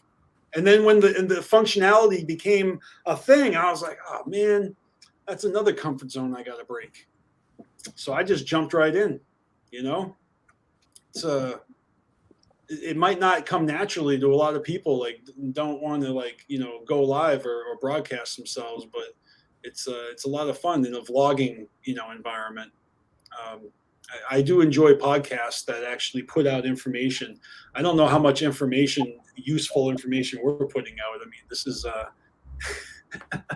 I don't know if I actually am the one that put you on to the United States Against Insanity, then I've done my job today. But well, it's like when I have my guests on my show. Sometimes I might put people on like an artist or group that maybe no one ever heard of. No, man, you had Mastermind on your show. Well, that's why I said I have 3 different kinds of guests on my show. I have unknown people, like upcoming people. Then I have people somewhat known. And then I have like legends and veterans like that people do know, like Rude Boy and Mastermind and the Flatliners. Have you had Schizo on your show or no? I have. Nice. It was actually like a few weeks before the gathering this year. Okay, I got shit for memory, so I couldn't. Shout out to Schizo. His performance at the gathering was dope. Hell yeah. Yeah, I'm looking forward to the gathering next year. As far as I'm concerned, I'm there. It's not a question for me, but oh yeah. Yeah, Shanzi just watched United States of Insanity last night. Really fucking good. Really fucking good, bud. Really good, bud. Yep. Reminds me of the Trailer Park Boys, man. That sucks. They're not on Netflix anymore. Right. Oh, they're not. Why'd they get pulled? No, I they get want to canceled? say no. I think Netflix didn't want to renew their deal, Oh no. and I want to say that they have a site called swearnet.com. Yep. Yeah. And you pay for like newer episodes of whatever it is they're putting out there. Yeah, they only just like have the rerun seasons on Netflix. So they still have the rerun seasons though? Yeah, they have the rerun seasons. Okay. But no more new shit. It's just on SwearNet. Yeah, I believe so. Yeah. Do you guys fuck with like the Amazon Prime, Amazon Video, like any of the shows, the exclusive shit up on there? Mm-hmm. Fucking forget the name of the movie. It's like the speed of sound or something. Oh, I've heard of that.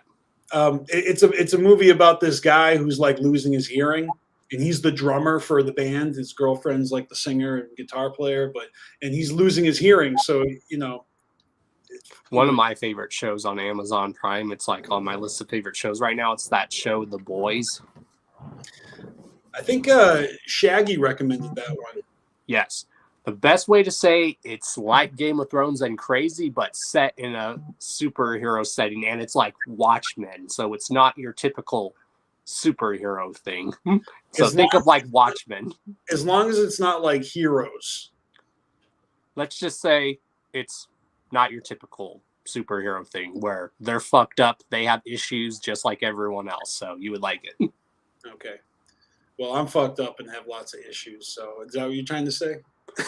No, I'm just saying they make it like these superheroes are like regular people where they deal with maybe addiction, all that shit. I am a fan of Watchmen. I used to have the graphic novel, and I really liked the movie when that came out. A lot of people forget that Zack Snyder actually directed that. Yeah, and I saw that in IMAX. So when I first saw that, it was like in the super, super big screen at Jordan's Furniture. They had the IMAX screens, with the butt kickers. And so you're sitting there and you're vibrating when the shit's happening. Like, that's not the only graphic novel movie he made, too. He also made 300. Yep. You bring up the graphic. My bad. You bring up a graphic novel. That's the perfect time to plug your new comic strip that you're going to be putting out. There you go. Yeah, it actually is a good time to plug that. Look for CarnivalSpirits comics coming soon. That's what it is. That's what it's going to be. I mean, that's really all I can tell you so far. I've probably already spilled the beans several times. But yeah, I've got this whole comic strip idea. Actually, Ross, I got so many ideas that you could probably relate with this, because if you got multiple projects, it's, juggling them and stuff. But I know how that is. I got like graphic novel, like web comic ideas that aren't even Juggalo related, but I do have this like Juggalo comic idea as well. Shout out to Whoops, that Juggalo comic strip that's already out there. Yerk. You guys must know what I'm talking about. Have you seen that? The Juggalo comic strip? I don't think so. No, you've never heard of Whoops? No. You should check them out. It's cool.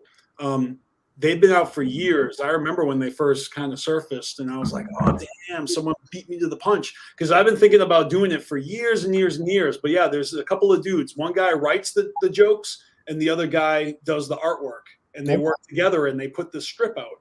That's awesome. Yeah, I think it's called Whoops.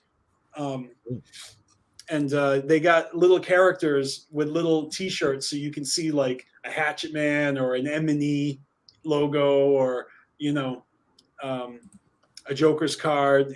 So there's a whole little cast of characters, and they're all Juggalos, and they kind of talk about and discuss breaking events and stuff. You can follow them on Instagram. I'm sure there's like a Facebook page, maybe Twitter. I don't fuck with Twitter. It seems like everyone else does, but Not me. I get no traction on Twitter, so I don't even throw it a bone usually. And anytime I do, like my 4 followers are like, nah, we don't care. Man, Twitter's just it's stupid. But, yeah, I go over there for a couple of people to see what they put, and that's about it. Mm-hmm. Yeah, my Twitter just like shits out links to my videos when I put out a new video now, and I used to make dumbass jokes on it, but I got a lot of activity, I will say, overnight from this old sketch comedies I did in high school that were discovered by this like bigger YouTube channel. And one night they were like watching videos on the internet, and they came across some old cartoons and stuff that I made, and then they all like followed me back. So I did get a bunch of followers, so that's kind of cool. But yeah, like you said, like when you do post now, like no one, gives a shit or something about. Well, that's just me. I don't know. People like live on Twitter and they have their followings. I got friends that love Twitter, been on it for like, a dozen years and shit. I had a Twitter account and I deleted it years ago. And then I had a change of heart and I like made a new account. So I completely like shot myself in the foot and like got rid of thousands of followers. You know what I mean? Like, and then I made a new account and now I have like 200 followers. So I did it to myself though. Okay. And Carnival Spirits, I just ignore that shit. I mean, it has lots of followers, but there's nothing happening over there. So I apologize. Not really. Don't care. But basically, wasn't our Twitter like just connected to like our YouTube and shit? Yeah, but I don't even think that's connected anymore. It doesn't matter. But maybe I should, reconnect it so that, there are links to our streams. It's not a bad idea. Yeah, we'll have a whole revamping of the channel. For the new year, I'm sure we'll have new artwork. We'll have new avatars. I plan on rebranding the BeastMaster show. It's not going to be the same flyer. Probably won't be the same logo. I'll change the design template for how I'm doing it. Give it a makeover. Shouts to Lakeland, who's done so much dope artwork for us. So yeah, I mean, Lakeland's hooked up the entire Juggalo community. Like he's always making dope designs for all the artists and like even people that he discovers watching your interviews. And he's like, oh, he gets their contact information and then he hooks them up with illustrations. So that was one of my favorite things this year, to know that Project Born, their EP they dropped, was artwork done by Lakeland. That's just right. And that came out on Halloween. So the EP that Project Born dropped on Halloween features Lakeland Lunacy's artwork on the cover. It's fucking awesome. Shout out to Shock and Dash, who also have been using Lakeland's art, and the Ninja with a Pencil. Yep, even Wicked Wood has used Lakeland's artwork. Yep, and they made some dope T-shirts. Yep. Yeah, good stuff. Lakeland is definitely the man. Shanzi wants to know why your shirt's on. I told you, Shanzi, the shirt only comes off when we're in private. I told you this. All right. Well, maybe there'll be an after party stream, invite only. It's pillow talk time. Oh, that's the future of Carnival Spirits right there. We're going to start doing AMSR. Yeah, it'll be all creepy stuff. It'll be like a guessing game. Like what's Chaos sniffing? Right. Oh yeah! Shout out to Crustcast Creations. Love that dude and his artwork. Shout out to James Fiend, do-it-yourself DIY ninja. Shout out to Dead Canvas, and all the homies a part of that clique. Ton of talented motherfuckers. Mikey Bone Road. Shout out to Tom him. Wood, obviously. Yeah, his work's all right. Just kidding. Fucking Tom Wood, the legend, doing Joker's cards now officially. Fucking awesome. Yeah, I really like the creative output of this community, and I'm a bigger fan, I think, of them, than they realize. Like I'm always actually, you know what? It's a good time to do this. Let me open some mail. I got a package here I want to open for you guys. That is the segment on your show. Wait, how the hell did you get mail in space? if they don't realize you're a fan of people, like half the names, more than, and I've said this way too many times, but a lot of the names y'all throw out there, I'm like, I have no fucking clue who these people are. Like, y'all guys are obviously a fan of the Juggalo Underground as a whole, not music, but like art or whatever it is. I'm Y'all a big guys know fan a of lot the of fucking artists. people. I like the painters. I like the visual graphic artists, and like, I mean, I love the Toon Tuesday shit. Like, I'm just a big fan of all that stuff. I was obsessed with newspaper comics as a kid. I used to collect the newspaper comic page every week, and I had a pile. My mom made me throw it away eventually. It was like, I guess, a fire hazard to have that much newspaper stacks in the basement. Yeah. But yeah, I used to, so then I used to cut them out, and I used to actually cut the panels of my favorite comic strips out and then staple or scotch tape them into a spiral notebook. So the notebook would then get all fat because there's all these pages taped into it. All right, so check this out. I got this envelope here, and I'm pulling out this little package here, and it says, "Thanks for copping a pack. Appreciate it, BeastMaster Scrub." And this is the one. Oh, I got to open this. Is it see-through? Well, it's in a little envelope, so let me take this out so you can see it. This is from Dead Canvas and Scrubby Slap Packs. Dope. And yeah, I got the $30 pack, which includes all of his shit. So let me show you what this includes here. And I'm seeing this for the first time. I just opened this up. Well, this color is not going to work. This is the, yeah. That I was like, it looks a little weird. I could tell it's the Malenko though. No, this one's actually Riddlebox. Oh, okay. Now I see it. Well, just imagine it's green. Sorry, I'm having a hard time showing green stuff off. Apparently, all these stickers are green. But here's his zombie Running Man. Here we go. Jekyll Brothers. Oh, that's sick. And these are his interpretation of them. There's all, you know, you can actually watch the drawings unfold on his Instagram. Yeah, I follow him on Instagram. Here's another green one. Oh, this one's so tight. Like a Demon Violent J. That would make a sick tattoo. Here we go. We got, so basically I got all the Joker's cards. This is like one of everything that he's put out recently. We got Mighty Death Pop. Here's the Malenko. Hell yeah. Here's the Wraith. Yo, shout out to Scrubby. Oh, Yum Yum Bedlam. Nice. Ringmaster. Here's another Malenko. Yeah, I definitely follow him on Instagram. But you can see that these aren't just like you know, copies of the. He actually drew these, and you can watch him create them on these time lapses that he puts out. They're fucking sick. Here we go. Missing link. There's a lot of green in these stickers, huh? Here's the other Jekyll. Oh, this is dope.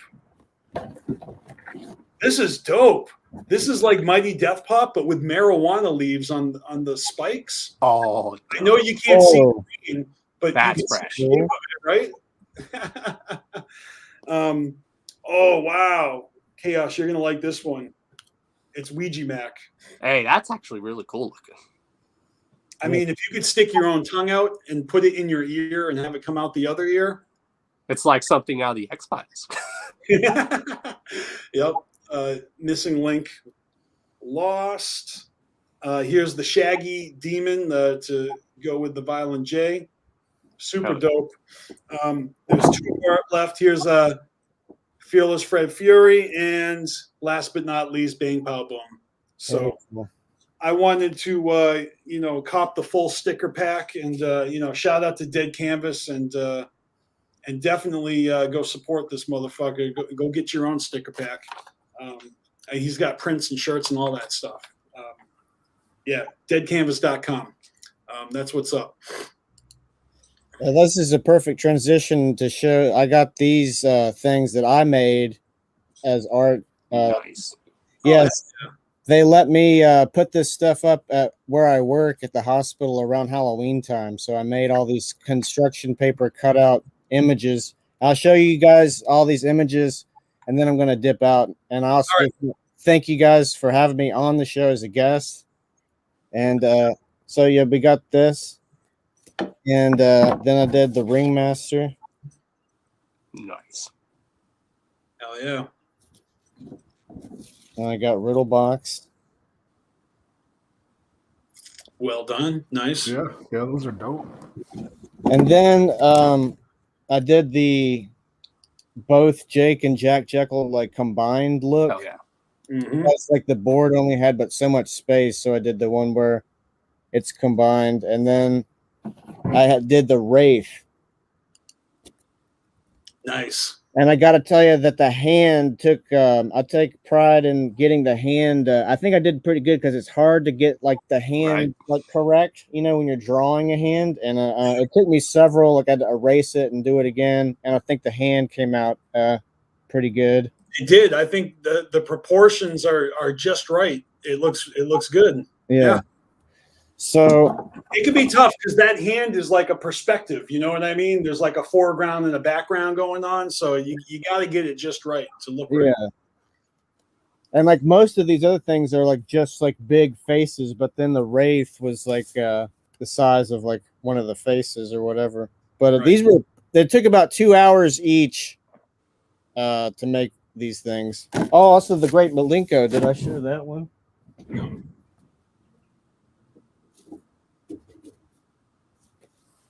Don't do what Juggalo did. Right. Oh, nice. That one's huge. Very done. Very nice. Yeah. So yeah, I think this one took 3 hours because of the hat. I had to do the face, and then I had a whole amount of time doing the hat. Mm-hmm. These look pretty dope, right? Oh yeah. Yeah, I can picture these up as decorations. That's cool that your work let you do it for Halloween. Yeah, I know. Like, I'm pretty like open about being a juggalo, and like they let me put like clown painted shit on stuff, and it's pretty cool. Yeah. So how did you go about making them? So I went to Michael's, I think it was, or AC Moore, whatever it was at the time, and I went and looked in their construction paper, and the hat has like, you can't probably see it in the video, but it's a specific shiny gray that's different from the face. And then I cut out the stars, and there's like red behind this, and then I think I did a red construction paper and cut out the feather, and then like so you got layers there. I see what you're doing. yeah, it's layered. Yeah, so the teeth are like, there's like gray behind there, and I cut out and this one was like so the eyes I just colored in with like ink pen because it was like a lot of extra work that was unnecessary to do that. But yeah, man, I think these came out pretty good. You know, they're pretty fresh, I'd say. Yeah. Definitely. That's the kind of do-it-yourself shit I like. You know. I love it. I love it.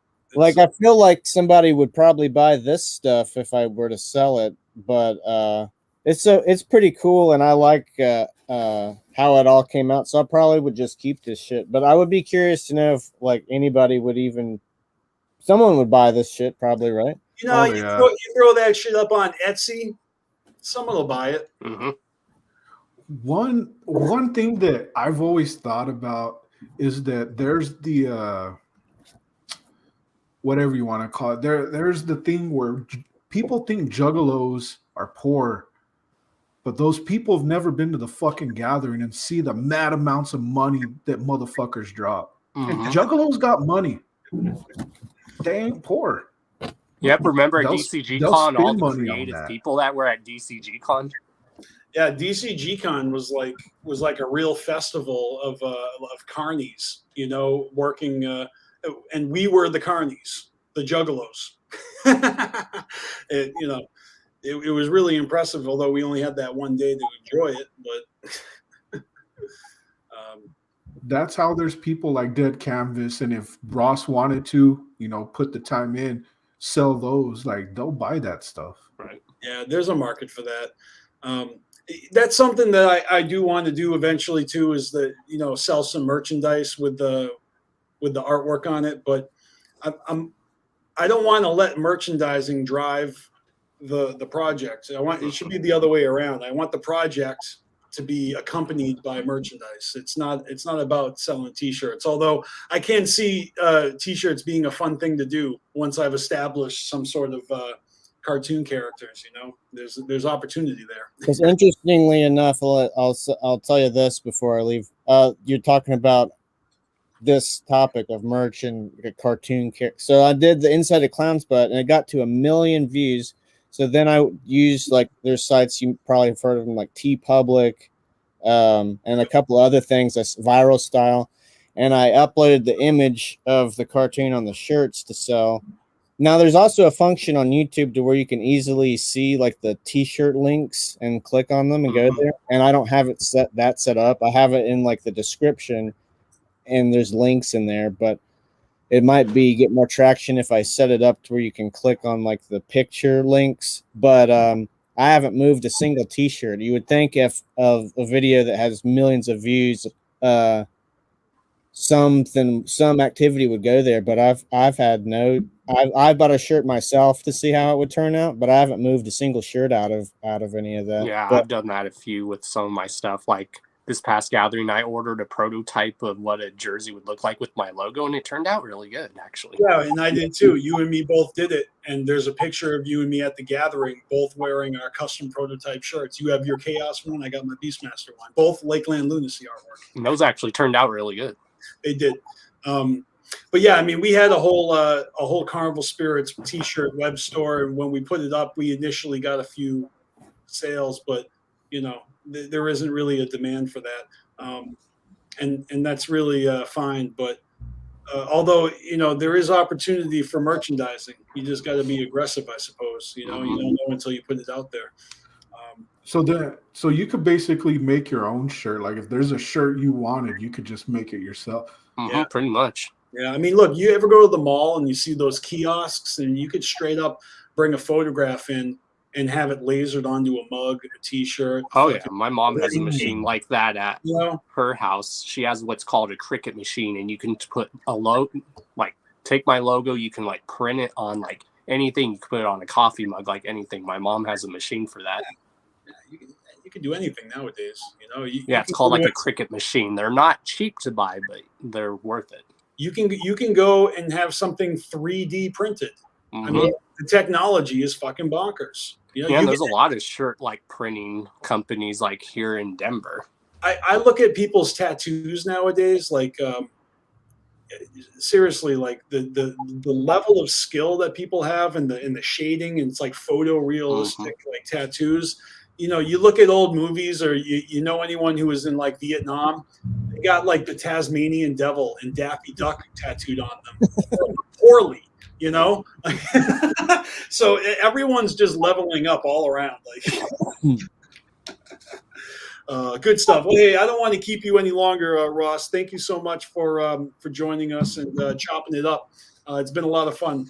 It really has. Yeah, man. I just want to close out by, we were talking about I got the Toon Tuesday that was super viral, and then I want to also cover the time when I was the Mr. Happy and won first place. That's some fucking fresh. Yeah, at the gathering, right? That was that the costume contest? Yeah, Whoopstock. Yeah, just tell everybody what your costume was if they didn't. I was win as Miss. I got to first quickly tell the previous year where it was in Oklahoma. I went as the Hatchet Man. I thought it was a good idea, and I had a red morph suit, and the red costume that covers your whole body skin tight, and then I had like a Coolio wig that I spray painted red. And I bought like a hatchet online, a plastic hatchet, and spray painted it red. And then I was like supposed to have been the Hatchet Man. And then a guy came and had done the exact same idea. He was in a red morph suit, and then had like this better wig that was made by people that make Jim Henson puppets or something. Oh God. And you look like the Wish version of yeah, I came looking like the Wish version of that by comparison. And then they said, here's first place, second place, third place, and we want to give a shout out to the dope ass Hatchet Man. And I'm assuming they're talking about the better looking version. And then so like I would have maybe gotten props, but he did it better.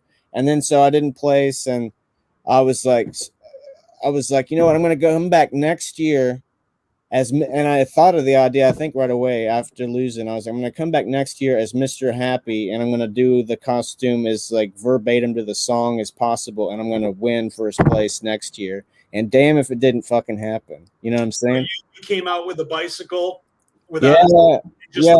thing.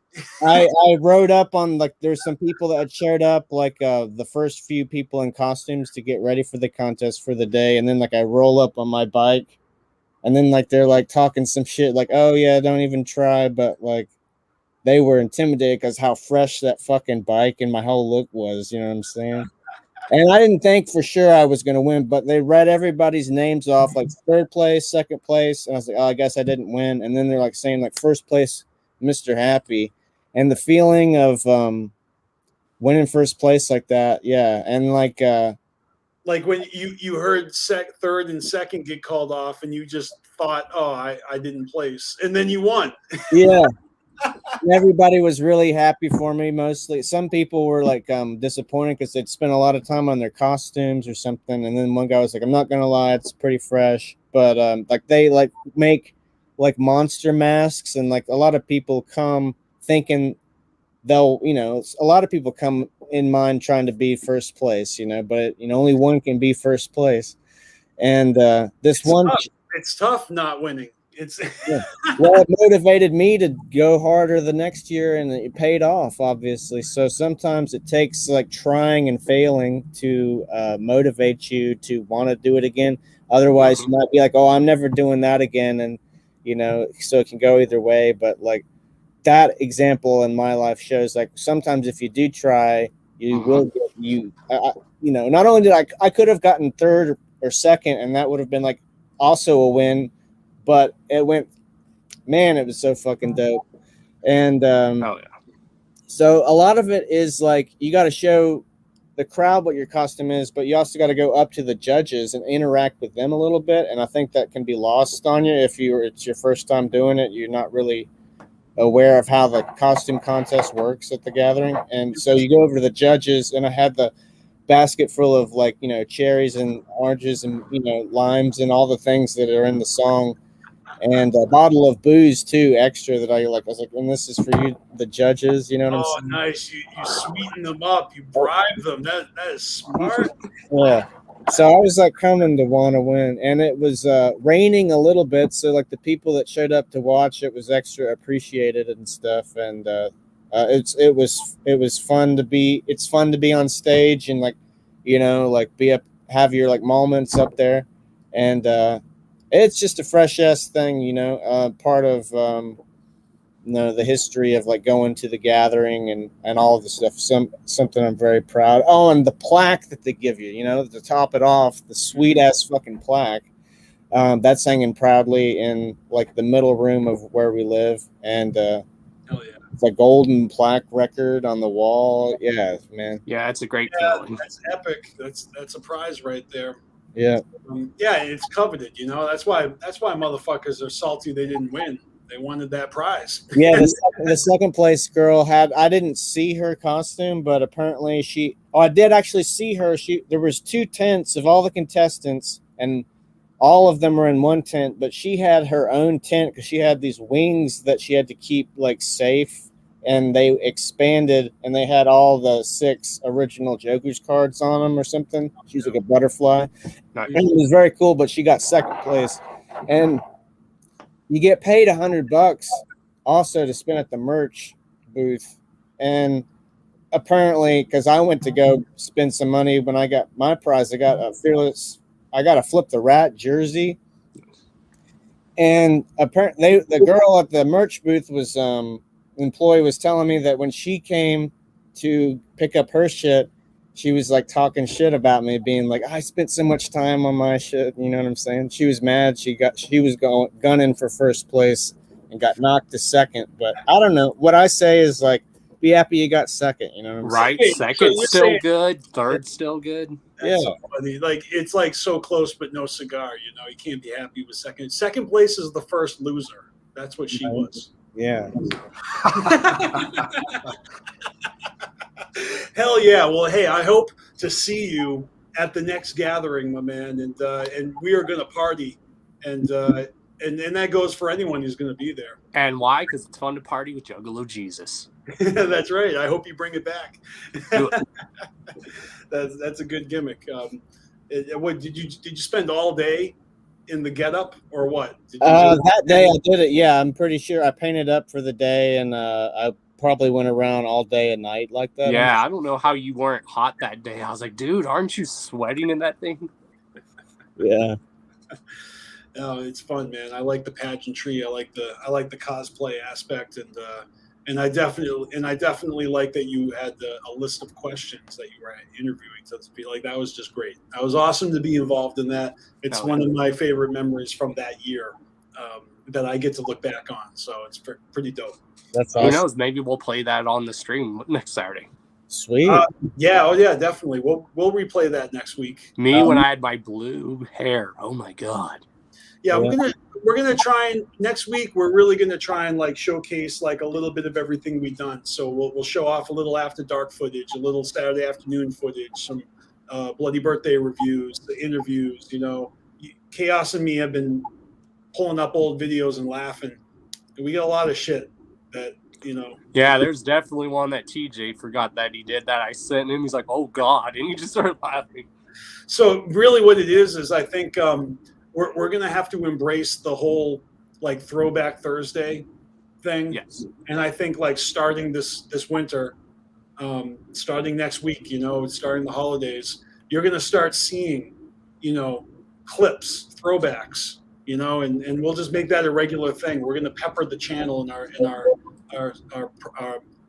platform with little nuggets of fucking history. I mean, we've been around for 10 years, and it's an accomplishment. We got a lot of fucking like gold though, kind of buried in the bullshit. You know?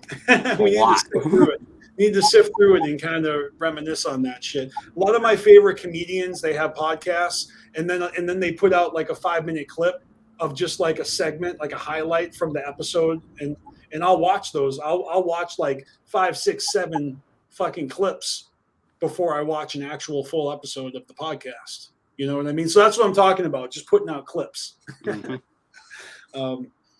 But yeah, I digress.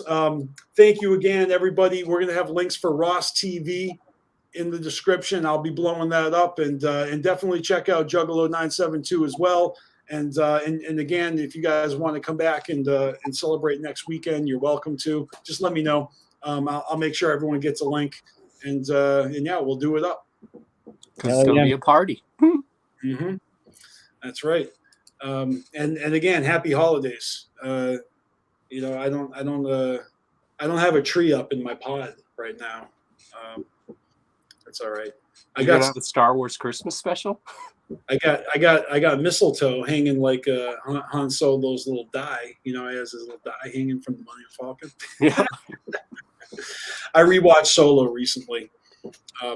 Really fucking like that movie. Really looking forward to The Mandalorian. Sorry, we easily get sidetracked into Star Wars here.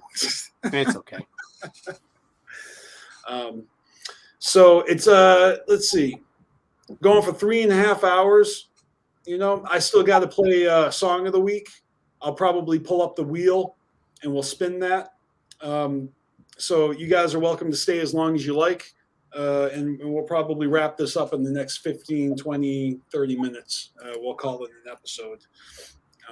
Well, thanks, guys, for having me. I'm going to dip out, and it's been fun, man. Thanks for having me. Thank you. It's also been fun.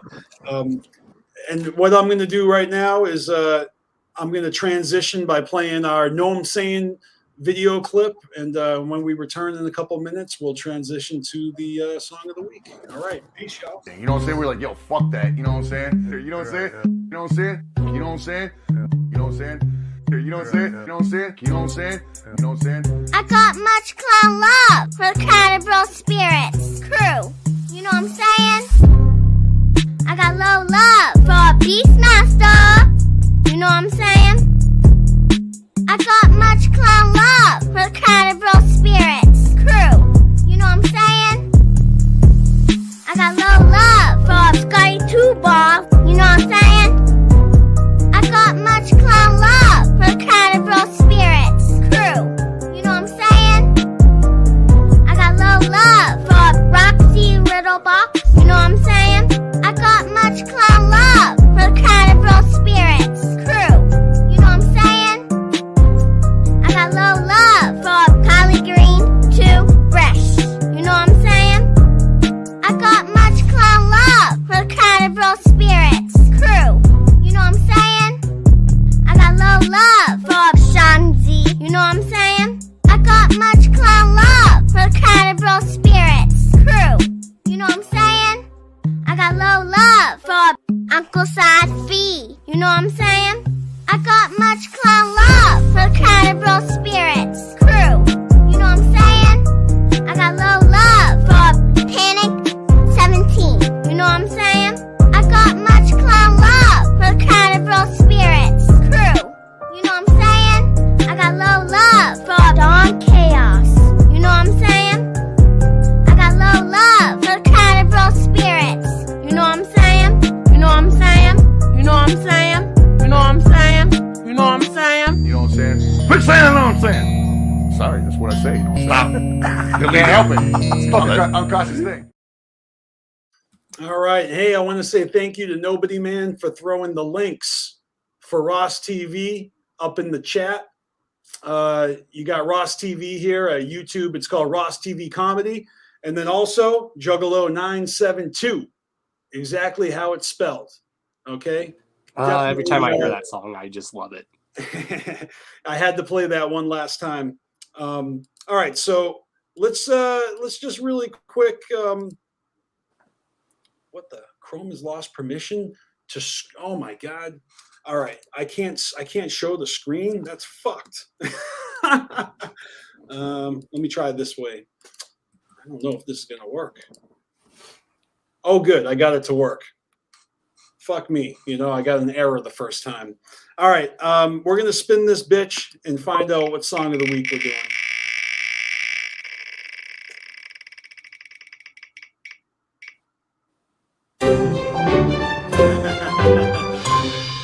Nice. Oh, that's perfect. It's very nice, very nice. High choice. So if I had actually done as many episodes as I wanted to this year, I would have had 1, 2, 3, 4, 5, 6, 7, 8. I would have had at least like 7 or 8 more episodes. And what do I got? I got 1, 2, 3, 4, 5, 6, 7, 8, 9. Yeah, 9 songs left over. I knew I had a couple extra. So it looks like music for the next 9 episodes of the BeastMaster show in 2022 are still going to be coming from the wheel. But the cool thing is that there's going to be new music to listen to next year, because that's what I'm working on right now. Now let me see. I actually might have this video. I do have this video queued up. All right. Well, this is great. I mean, we don't have to actually finish the show right now. You guys got anywhere to be? Nope. I'm not in a rush or nothing, but we'll play this. We'll play the music video in a little bit. I actually have a music video to go. But I will say, next week I have been going through stuff, and maybe to celebrate our 10-year anniversary, there's some stuff I want to contribute to a giveaway. Oh, nice. Yeah, we're gonna do a big giveaway next week. Is that what we're doing? I mean, if we want to. I mean, I have some stuff that I'm willing to part with. All right, no, let's do it. I've got the wheel. We can do a whole wheel spin next week. That's what's up. I did a lot of giveaways on this show this year. A lot. Yep. I don't currently have anything to give away for you guys right now. I don't have all my things. I'm still actually kind of in transit. As you can see, I'm still orbiting the planet. I haven't actually touched down yet. But we'll get back to business as usual eventually. In all honesty, y'all, he's actually on another planet, so don't let him fool you. That's right. I am I'm in another dimension, is what that is. An alternate universe. That's right. I'm in purgatory. Yes, sir. So yeah, next week. Oh man, big 10-year anniversary stream. You guys definitely need to tune in for that. And if you want to be a part of it, please send us a short clip wishing us a happy 10-year anniversary. Whatever you want to say, DM myself, Scotty Balls, Chaos, any one of us, the Carnival Spirits Facebook page, Instagram page. I'm pretty sure if you send videos in these messages, we'll be able to download them easily. We've already got a bunch of submissions. So mainly if it's like Facebook or Instagram, you can like save the video like to your phone. Yeah, that's why post it. Facebook or Instagram are the best ways to send us these video clips. But get yours in before the 17th if you want to be included in the video. We're gonna play it on the stream. And yeah, I want to thank everybody who's been fucking with the BeastMaster show this year. It's been a lot of fun, and you guys have helped make it that way. And I want to thank all my guests, starting with the Carnival Spirits crew. You guys were my first guests. And yeah, it's I just love you guys, and I can't wait to share more with you, in the following year. I've got high hopes. So, and obviously this Juggalo roller coaster ain't fucking over. There's a whole bunch of shit going down. We got Yum Yum Seeds. We got a new 6 Jokers card. We got a whole new third deck. Violent J is going to live forever. I swear. There's a lot to look forward to. I mean, people get fucking fucked up in the head during this time of the year. With depression and it's not easy when you lose loved ones and stuff, and it's hard to just like keep carrying on sometimes. We just celebrated my dude Twiz's birthday a couple days ago, and I'll admit I got a little emotional. Might have even shed a tear. I miss my friend, and I know a lot of people, missing family members, parents. It's you just gotta fucking remember everyone's going through some shit, and just realize that life is short. Yeah, life is short. So I'm doing my best to live with no regrets, drop my baggage, and just fucking enjoy myself, trying to make the best of this little fucking wild ride. And that's why I'm proud of us that we've been able to last these 10 years and stuff. Hell yeah. I just say this because I see a lot of people, struggling, and it's like I can relate. I'm struggling too. I struggle fucking daily, but yeah, I always get bored around the holidays too. Like not bored, but bummed. You know what I mean? Yeah, I know what you mean. It's funny because people annoy me. In the past, I used to be a kind of a prickly pear and, really keep to myself and bottle up my feelings and let a lot of shit eat me up inside and maybe, not know how to channel my anger properly and stuff. But honestly, I'm making a lot of positive changes in my life, changing my perspective and my attitude. And I feel like a little bit more open so it's just, I hope that we can continue to fucking evolve and grow and have fun and change, because shit's you can't stop the change. It's like Violent J's obsession with change and time. I feel that, change is inevitable sometimes. You say that in Yum Yum Bedlam. Change is inevitable. Exactly. God, that song is just so good. Yeah. Now, we haven't had any music videos yet besides Wretched, right? I wonder what I was going to do a video saying that. What other tracks would people like to see a music video for? Have they given any hints? They're working on one. I know they're doing that too. I just don't know for what. Shaggy just talked about it on the Palcast. I want to say this week they're working on a new video.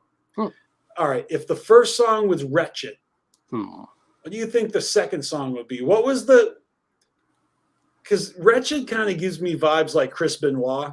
Mm-hmm. You know, and so that type of song being the first song, it makes sense. You know, it's like Vomit being the first song for the Missing Link. You know, they want to put a Wicked song out first. I mean, if they're trying to do connections with this fits in the other one, who's to say Ain't No Time's going to be one? Because Ain't No Time feels like another love song, but it's more emotional. Well, I would say that it's going to be a song like that, or it's going to be one of the upbeat, happy songs like Carnival of Lights, or, you know, I mean, something Here like Comes that. the Carnival would be a good one. I mean, they all would really, but you know, it's historically ICP is going to make a video for the song you least expect. Like, who would have thunk they'd do one for Miracles? Like, you know what I mean? Like, or like, years ago when they did one for Beautiful. or like on Bang Pow Boom, they made a video for It's All Over, which wasn't even on the main album.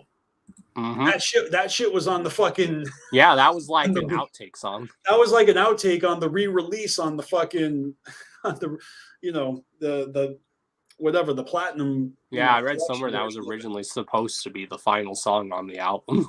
Carnival of Lights, yeah. Heart and Soul, yeah. They'll probably make a video for Heart and Soul. Like, I mean, oh, I hope not. Everybody's favorite song. Oh, I hope not. Oh man, yeah. Who knows? You know, I really like that they made the video for Satellite.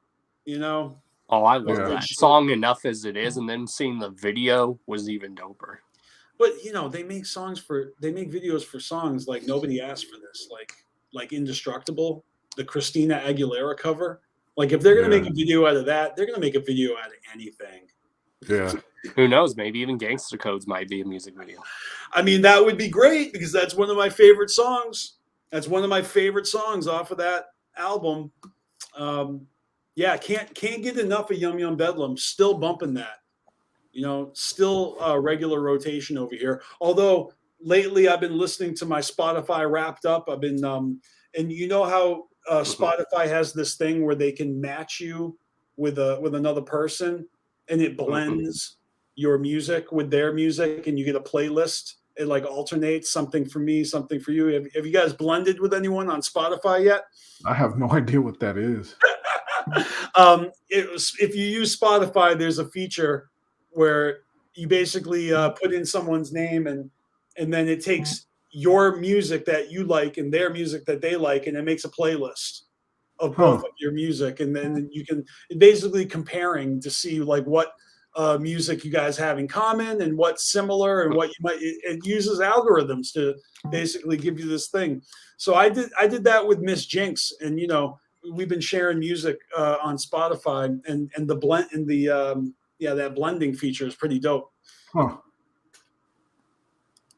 But I did the wrap up, but I didn't know about that. Yeah, the wrap up's dope. I'm always interested to see like what my stats are, what I'm listening to. This year it's been a whole lot of ICP, a whole lot of REM, a whole lot of Mighty Mighty Boss Stones, whole lot of Doja Cat. Mine switched up a little bit. Yeah. From last year. Yeah.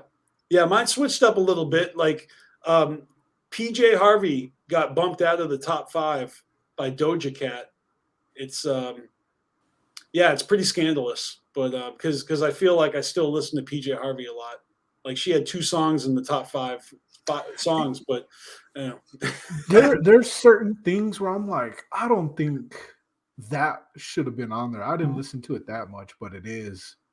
I don't know. I guess it is what it is, whatever. Well, let me tell you this, man. The sounds of this new Joker's card are unique to this Joker's card. You know, Fred Fury has a sound. Yum Yum Bedlam has a sound, and it may not be everybody's favorite, but I'm really digging the vibes and the beats. And like, I remember saying the other week when we were live, Scotty was here, and I was like, oh man, the song Bitch I'm Fine, that's one of my favorite songs on this album. And I think Scotty was like, really? Like, why not? That song lyrically is so fun. The verses where they're talking about all the diseases and all the fucking you know, just the fucking melting pot of pest, just grossness, and then it goes into the hook, and I just love the hook.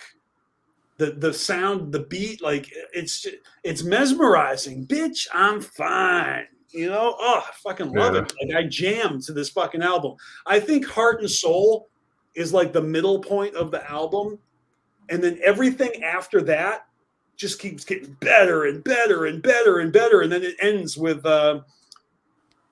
Something to See, and yeah, it's fucking dope. Have you guys gotten the picture here that I fucking love this new Joker's card?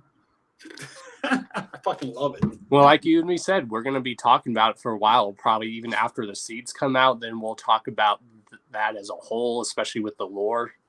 Yes, we will. Yes, we will. All right, so guys, I got a 5-minute song I'm going to play, and then we'll be back to wrap up this episode in the next 5 minutes. Sound good? Yep. All right, let's do this. So this song, I think I recorded this song. I think I put the song out 10 years ago, and I actually made the slideshow video to go with it.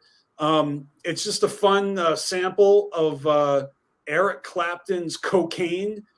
And nice. It's not the actual song by Eric Clapton. It's actually a karaoke version of the song. So it's not really Eric Clapton on the fucking guitar. It's a karaoke version of Eric Clapton's Cocaine, turned into a hip-hop beat specifically for a song about the internet. It's called Internet Addict, and yeah, y'all know what I'm talking about. Perfect time for this song to play. Exactly. So here's Internet Addict, and enjoy. I need to get off the internet, get off my ass and live a bit. I need to get off the internet. I finally had it, I'm an internet addict. Where's the pulse of the nation really at?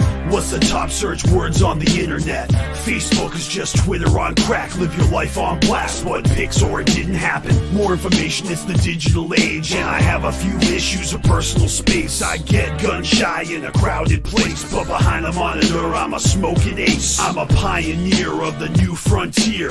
World Wide Web, it's like the Wild West in here. Forget formalities and net neutrality. You'll be lucky if you get a lol out of me. Scratch the itch if I pay the price. Even better if I get myself a mobile device. I'm surfing, knee-jerking, I get immersed in domain after domain like cocaine. I need to get off the internet, get off my ass and live a bit. I need to get off the internet. I finally had it, I'm an internet addict. I need to get off the internet, get off my ass and live a bit. I need to get off the internet.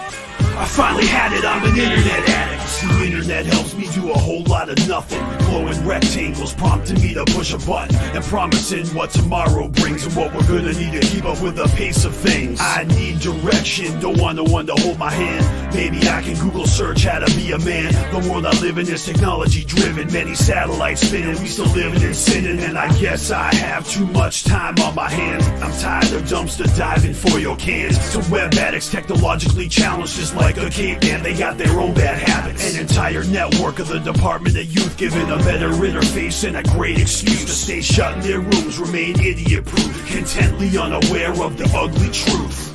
I need to get off the internet, get off my ass and live a bit. I need to get off the internet. I finally had it, I'm an internet addict. I need to get off the internet, get off my ass and live a bit. I need to get off the internet.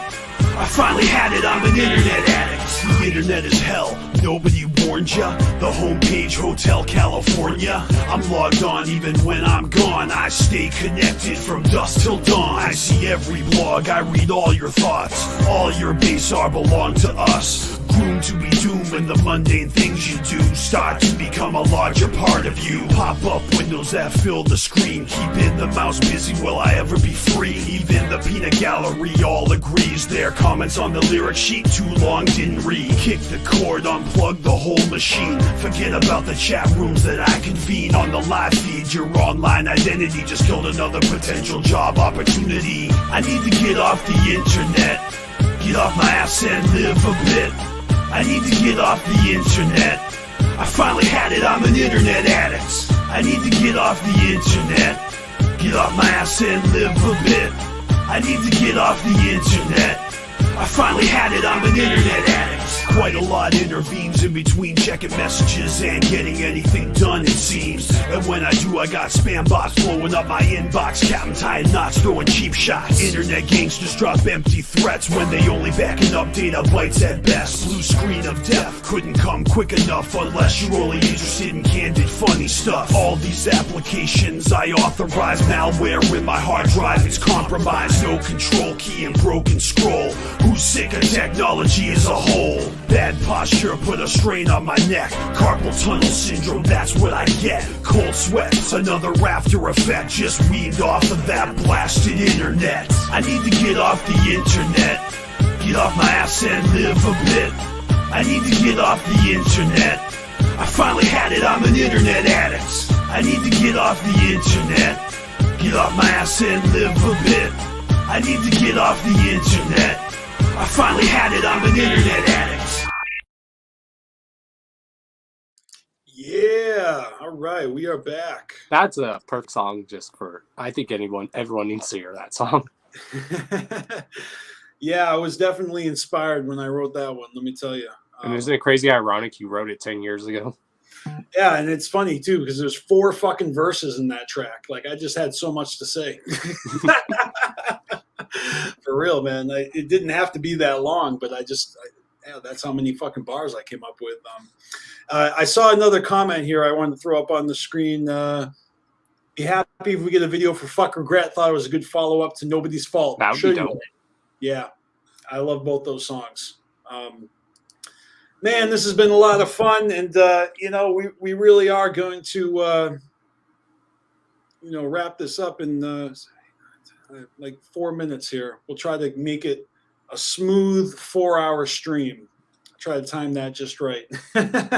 So, Chaos, you got any final thoughts? Any shout outs? Any announcements you want? All I got to say is I'm proud of how far we've come and how we just continue to grind. And everyone, we appreciate every single one of you guys. Well, save that for next week. Next week we celebrate 10 years of Carnival Spirits. Today we're concluding season 1 of the BeastMaster show. Yeah. And you guys and everyone who's been on the show, I thank you guys so much. It's been a lot of fun. Mission accomplished. And then next week we're gonna really fucking tear it up for the decade of dominance, the 10-year anniversary Carnival Spirits celebration stream. I'm dropping a flyer probably tomorrow, and I'm gonna be reminding all of y'all, send us your video clips if you want to be included in this. You have until the 17th to get them to us, and then yeah, that'll be epic as fuck. Panic, you got any closing remarks for us?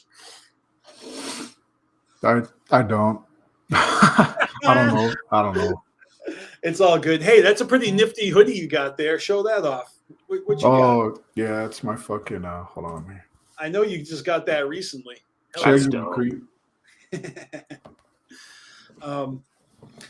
Yeah. So next week, I don't know what time we're doing the stream yet. That might be the reason why the flyer isn't out yet, because I don't know what time we're doing it. But it's going to be in the afternoon. Maybe we'll start a little later than normal, than noon, but I mean later than 3 p.m. Eastern. But who knows? Maybe it'll be a longer stream than New Year's Eve. I would plan for I don't know about 8 hours, but yeah, that's pretty plan for a long stream. I think it's going to end up going a while. Oh yeah, it's worth it to do it to celebrate 10 years. Yeah, and we're going to have enough clips to play. We'll just kind of like every once in a while we'll throw a little clip on the screen, and we'll probably have a nice list of topics and guests that hop in and out. Yeah, and we'll have a lot of special guests. That's what's going to be the bulk of the show. We're going to have a lot of special guests next week. So if you're interested in being on the stream next week, get at us. We're trying to include everybody. And yeah, it's going down. It's going down. You guys definitely got this to look forward to, because I'm serious as a heart attack about reading these books, and it would be dope to do some book reviews. There's other books I want to review. There's the Juggalo book. You know what I haven't actually finished yet is the audio book for Behind the Paint. It's on YouTube. Well, I mean, I also own it, but I haven't actually finished it yet. Have you read Tom Dubb's book? Yes. And that would actually be another book that I would do a review on. Like, I think there's enough books now where I could read them all and do a whole series of book reviews. And that might be a fun project for next year. Yeah, I have plans to order that somewhere down the line, and same with Madman Pondo's book. Hell yeah. I would be interested in reading that. I would be. All right, we got 2 minutes left. I'm really trying to hit that mark right on the bullseye, so we got to hold out for 2 more minutes. Again, shout out to Ross TV. Shout out to Juggalo 972. Shout out to Carnival Spirits. Scotty Balls, wherever you are, love you, bro. Shout out to everybody. Shout out to Shanzi. Shout out to Roxy Riddlebox. Shout out to Ecoside Fiend. Shout out to Miss Jinx. Shout out to Miss Hollywood. Shout out to everyone who's ever fucked with Carnival Spirits. You guys are the shit. And when you see that, we're celebrating 10 years, we want to include everyone. So hope you guys get the memo. Oh, look at that. Nobody Man. Quick with the links, as always. Hell yeah. Thank you. You can always count on Nobody Man. Yep. All right. So this is it. We're going to wrap up the show. Wrap up the year. This is the year wrap up episode of the BeastMasteR show. Shout out to all the ninjas out there in the Juggalo streaming network and Juggalos versus everybody. Shout out to the Twitch ninjas that have been supporting us. As you can see on the bottom corners, we're repping y'all too, and we love it. And next weekend, it's a Decade of Dominance stream. So expect surprises. And definitely send us your video clips. I can't stress that enough because I want to see all you guys in there. All right. I'm going to end this, and you guys are fucking awesome. So we'll see you next week. Oh, always remember to fuck the fuck